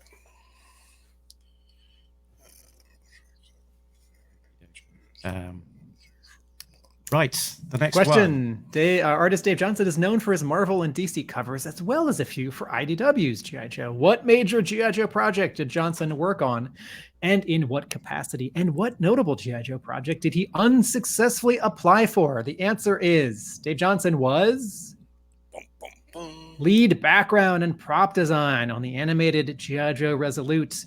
Johnson also applied to be character designer on G.I. Joe Renegades, but that job went to Clement Sauvé. R.I.P.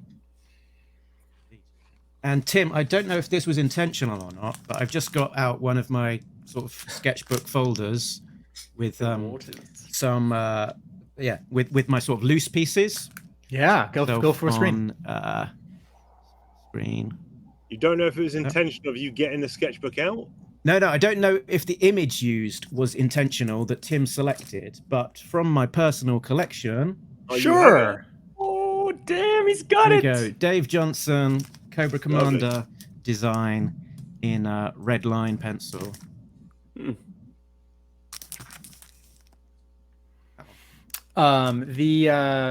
Since Chiefs questions were so listening to the podcast centric, I just want to point out that we went over this a couple episodes ago. Although I'm sure it was at like hour 2.5 where our listenership and viewership drops off a little bit.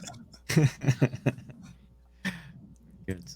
Okay. Question. According to artist Howard Chaykin, he didn't draw additional G.I. Joe stories for IDW after the Hearts and Minds miniseries because... Answer? He was at the opera. IDW couldn't afford him. Oh, right. Wow. So at the convention, I was up finally at Chaykin's table, and he was sketching, and I said, it's so great you did some G.I. Joe. That was great. I'm a G.I. Joe fan. And he said, oh, yeah, that was good. I'm not doing any more. They can't afford me. Okay. And I'm going to extrapolate further that the fact that he did half of the Hearts and Minds miniseries and not all of it is a testament to balancing the books. That if a book has a budget and you hire an expensive artist, maybe they draw some of it, and you hire an artist who isn't as expensive. Is it Antonio Fuso, who did the other half of that miniseries to sort of amortize the cost? And that was after all of his covers. I chatted to Fuso at a con at Thought Bubble, and he liked G.I. Joe, and he was well open to doing more after the stuff he had done. but it was like they never called me back, or it was, again, I think he had done such good work, and maybe he had increased his page rate or whatever, and he obviously didn't work on G.I. Joe after the point where I talked to him. But it's strange with Chaikin because he's done so many books at small publishers or self-published or whatever, that where he probably wasn't getting much more than what IDW are paying, but maybe IDW don't pay that much. I don't know what their page rate is. I think we have established that IDW, they're not on the bottom, but they're not on the top. But they're near the bottom. I also I don't know Shaken, so I can't. I sort of feel like someone like him might now and then be interested in like trying out a new publisher, or certainly like who published the Buck Rogers? Yeah, the Buck Rogers one, the 4-issue mini. I remember that one. Was that Dynamite? Who was it? Very small publisher. So, yeah, it was someone smaller than, and so I don't know Chaikin and I don't know Buck Rogers, but I feel like if something like Hermes Press or something like that. If they didn't have a big budget for that, I imagine the lore of something like that is that Chaikin loves Buck Rogers or wants to be able to do sort of whatever he wants on something like that. And I don't know that he had any connection with G.I. Joe other than being friends with Larry Hama and knowing that Hama does G.I. Joe, but maybe this was just sort of like the right job at the right time. Yeah, I think you're right. Probably, like you say, the pull of Buck Rogers from an IP standpoint was probably enough for him to do 4 issues at a low cost and get it done. Yeah. I'm curious, what were everyone's answers for this question? Oh, yes. Were any of them hilarious or just insightful? Coming off the back of Mark's, of your story, Tim, I just said maybe he was fired, but he probably, he was freelance anyway, so that's not funny. That doesn't track. Fun but he would have been pissed about that. Fun guess, Bart. Did you have an interesting answer? I apologize. Our power went out, so I'm on my phone. But I had other work. I just assumed that he was popular, got busy doing other crap, and Joe just didn't pay enough. Well, that last bit was right. That's 1/3 of a point. Chief, did you have a hilarious? No, I just put he was at the opera, because whenever I've seen him at a convention, he's just talking about how he goes to the theatre and musicals and opera all the time. So maybe he took a bubble bath and his urine tract was infected. So that's a callback to everyone who's listening now who didn't see an earlier round. What was the scores for this most interestingly numbered? One more. One more. Sorry. Okay. Yes. Question: Name all the artists who penciled only one G.I. Joe cover. The answer: there are 8. If you guessed Marshall Rogers, Bob Hall, Tony Salmons, Chris Batista, William Rosado, or Klaus Janson, close. But close only counts on horseshoes and hand grenades. These artists all pencil at least 2. Next slide. Issue number 5, Don Perlin, only 1 cover. Frank Springer only did 1. So I could be convinced here, but I feel very strongly that the cover to 31 with Destro looming over Snake Eyes in a doorway is penciled by Klaus Janson and inked by Frank Springer. Okay. So being very specific for this question, who penciled only 1 cover, I'm saying Springer penciled 1 cover. And he, of course, inked this one. Issue 85, Paul Ryan. Next slide. Issue 108 for my British friends, Brian Hitch. Wow. What? I did not know that. Issue 110. This one always throws me off because this one looks like Ron Wagner. Yeah. But it's shoot, is that Ron Wagner? Issue 143, Jesse DeRosco. And then another slide. Issue 153, Elman Brown. Elman not Brown a real name. Come on. Did a little bit of Punisher work for Marvel. He makes that mayonnaise, doesn't he? Elman's mayonnaise. A callback to my previous Squiduenjoe trivia question. Amanda Connor, 154. Yeah. Early Amanda Connor there. Amanda Connor, now sort of superstar. Good question. That was a good question. Bloody good. Thanks. Jeez. Well Yeah, so researched. at the end of that, does everyone have enough fingers to be able to show your scores? Oh, sorry, only got Bart's 4. missing you. Well, mine all Um, came from one question. The only Yeah. question that I had a dog in the race. But yeah, I got 3 out So of that. I don't- Steve, Should 3, that be 1 or should that be Chief 3? 4. Oh, Bart is hot in with a potato on that round. Oh no. Let me potato? let me double check on GI Joe. GI Joe Got my No. after action. 109. Because it looks like, or excuse me, 1. So excellent reference. What did we say? What was the issue? It was. All right, so 108 is 110. Hitch. Yeah, 110.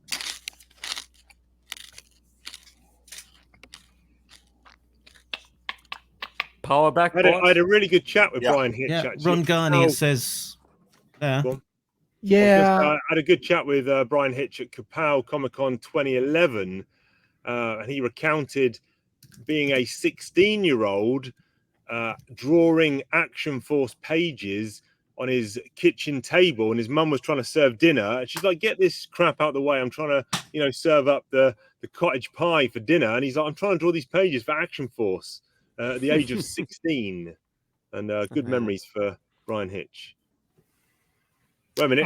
There was two. Whoa. Slow your roll here. Go back a slide. There you go. Which one? That one. Oh, no. Sorry. Oh, we had done those. Sorry. Apologies. You had done them.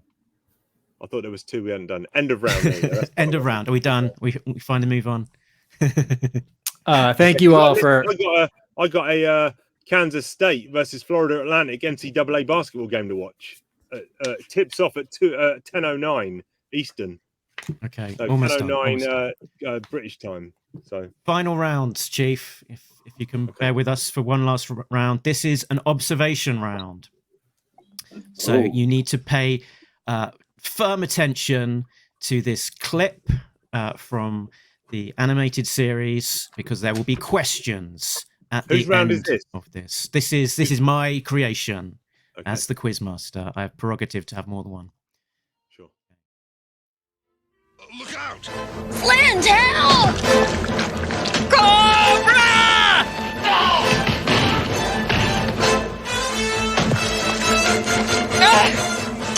Hold it, Baroness! I said hold it! Decadent pig!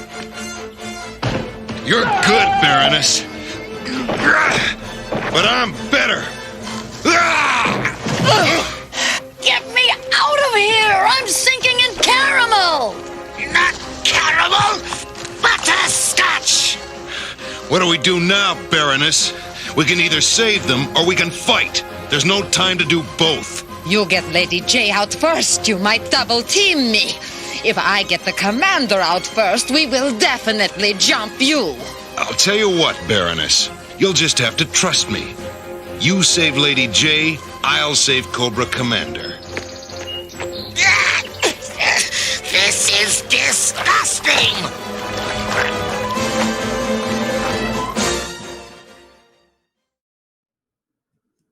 I know There the we question go. already, Mark. You know the question. How many clouds in the Very good. sky? Mark, do you want to How many go? Do you want to go? Do you want to marquee Oh, yourself? sorry. Yeah. Marquee. Marquee. So, what does Baroness do when Flint grabs her? What does Baroness do when Flint grabs her in that little physical altercation that we saw? I'll be honest, I wasn't watching it.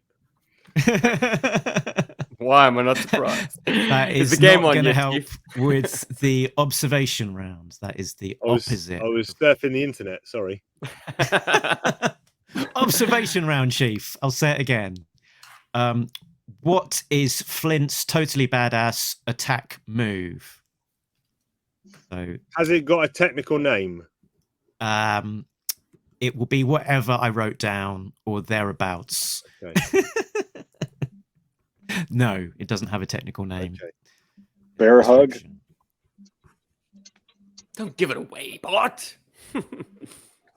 What are Lady Missionary. J and Cobra Commander sinking in? What are Lady J and Cobra Commander sinking? So you don't need visuals when you got audio. Bubble bath.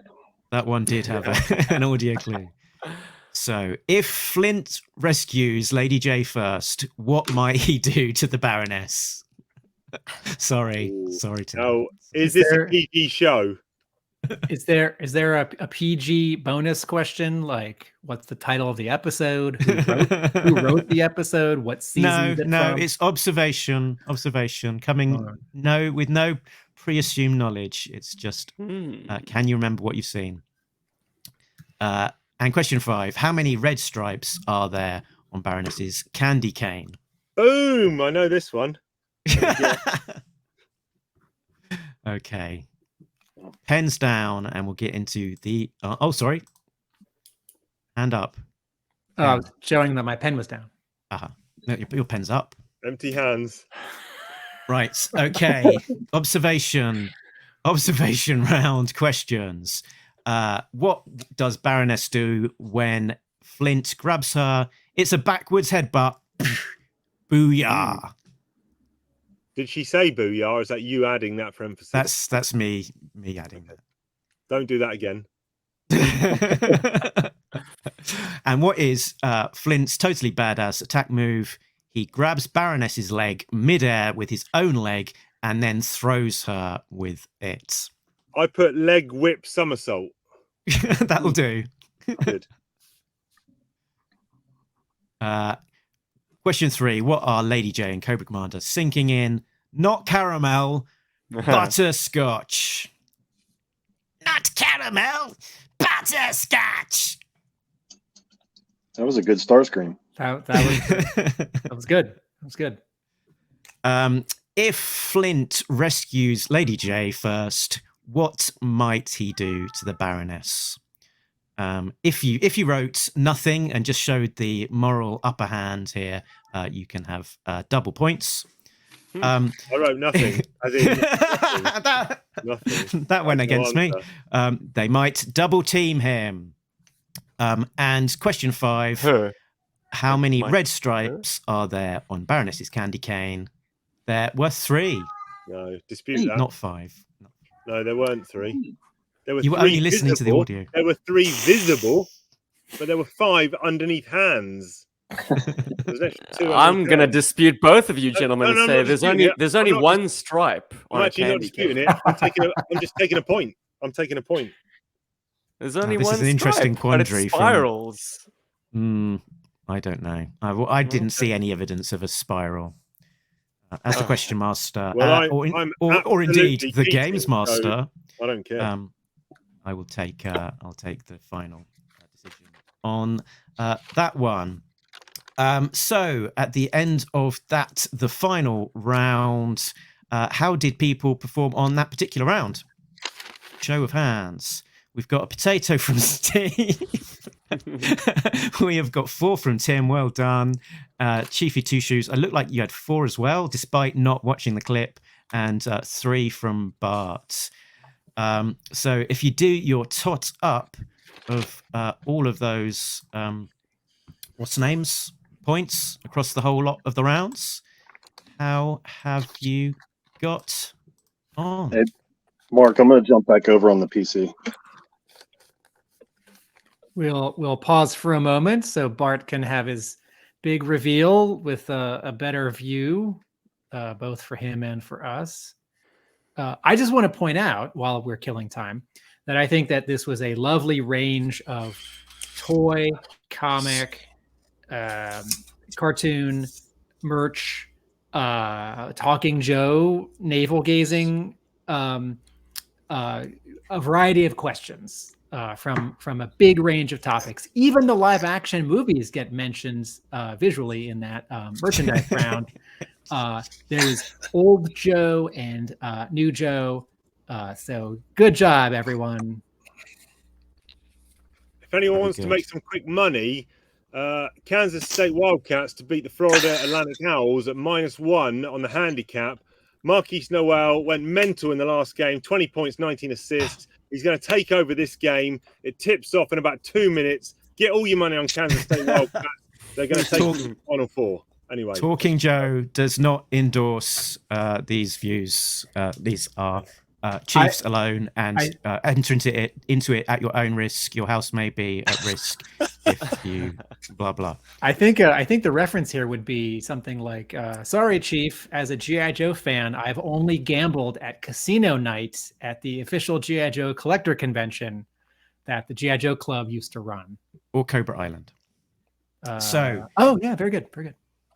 So Big who will not be receiving the Golden Stormy today?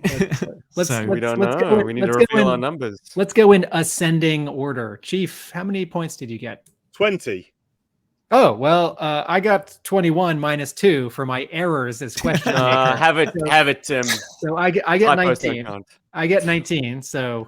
I'm not being on a G.I. Joe quiz where Tim Finn loses to me. I'm not having it. Honestly, I'm not having it. I'm downgrading my answer to 18. In fairness, Tim was asked very few questions about G.I. Joe comics. That's true. That is true.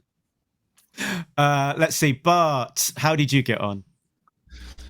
17, but I gotta say there was potential for me to get 5 more questions than you guys because I didn't submit any questions to be negated from, and I still suck. That's true. 17, despite that handicap advantage. Yeah, increase the snakes. We can fill blame the room to the ceiling with snakes. We can blame do this now. I think we know our winner, Steve. How did you do? Well, it embarrasses me to say 24, but guys, I mean, I don't think that's embarrassing. I think that's a reasonable number of points over everyone else. I'll be expecting that picture, Mark. My address. Yeah, I'll definitely be sending you the physical thing. No, to Australia. No. So yeah, that picture will be winging its way across to you. It might, because you're in Australia, it might take a couple of weeks for that picture to arrive. We still use dial-up down here. But there we go. Thanks everybody for joining us. It's been a blast, and here's to 200 more episodes. Congratulations. Yeah, so let's have a little bit of promo. Let's start. Bart, have you got anything to promote at the moment? Where can people find you? Facebook. That's really about it. I got a YouTube channel where I post some of my customs on there, Mach 5 Customs. That's only when I remember to film stuff and post it. Other than that, I got my customs on Mach 5 Customs on Facebook. Other than that, I'm just trolling Steve on... I don't know if Steve even got to see your trolling of him because Facebook was so hot on it and removed your abusive comments so quickly. Oh, yes, I was going to ask. I'm still an admin of the Talking Joe Facebook group, and I saw that something had been removed. I have no idea what it was. Yeah. So Bart, because Facebook wouldn't let you insult Steve online, let's have you do it to his face right now. It doesn't apply now. I just told him you better have true. some of your kids' diapers laying around because I was going to hand your ass to you, but apparently that didn't happen. Pal, I heard the sound of the toilet being flushed, and I know that that's a hot load being dropped from a reusable nappy. Kim insisted we went reusable to my chagrin because it means some poor schmo has to launder them like 3 times each time. Anyways, whatever. Off the point. Yeah, there's plenty of that. To get us back onto celebrating Talking Joe, I'll point out that for those of you, thank you, who are noting our anniversary 200 episodes, Mark has been such a interview and art review monster that if you count all of our extra episodes where we are looking at other stuff and not doing a specific regular numbered episode, there's probably another 25. Yeah, it could be. And yes, Chiefy wasn't numbering like the one-off extras like some of your interview specials and things. Yeah, you've probably overtaken me now. I think I did maybe 115 episodes, but you've probably superseded now. So you are Mr. Talking Joe now. He has the hat. He has the hat. He is Mr. Talking Joe. Congratulations, Mark. I'm just co-host Talking Joe Jr. or something. Okay, so Tim, when you are not co-hosting Talking Joe as the junior partner, where can people find you? I'll do this one a little differently. If you want to see me turn into Shazam, go to the YouTube channel of my comic book store, Hub Comics. That's youtube.com/hubcomics, and look at not this week, but last week's ad. They're always 1 minute. They're always 60 seconds or less. Also, I write about G.I. Joe at arealamericanbook.com. Indeed. And Steve, where can people Well, if you want to hear the find you? ramblings of 3 South African lads and their adventure through G.I. Joe collecting, G.I. Joe Berg is the name of the podcast. We're every 2 weeks now. We also have a YouTube channel. We have an Instagram page, Twitter, all the usual places. But yeah, G.I. Joe Berg. Joburg.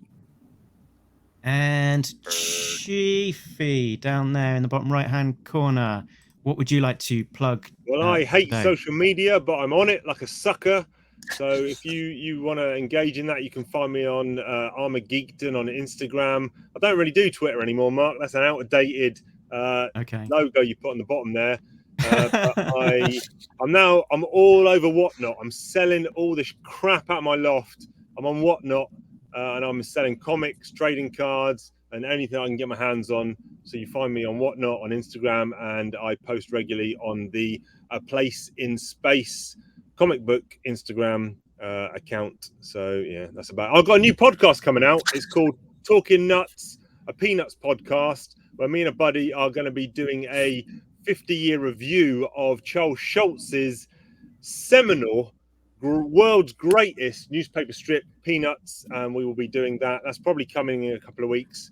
Talking Nuts, a Peanuts podcast. Will you be doing 2 hours per 3-panel strip? No, because I don't believe that any podcast should ever run more than 40 minutes in length. So we'll be doing 40 minutes only per podcast. I'll just jump back in here. Speaking of my weekly 60-second movies for my store, if you want to see me perform a Peanuts strip, go to our YouTube channel, Hub Comics, and watch me and my manager perform a Peanuts strip in front of the original art. That's this week's ad. Good there you grief. go. That's no better, greater endorsement than Mr. Tim Finn, fellow Peanuts fan. Indeed. And if you are new to Talking Joe, you can find us at talkingjoe.co.uk.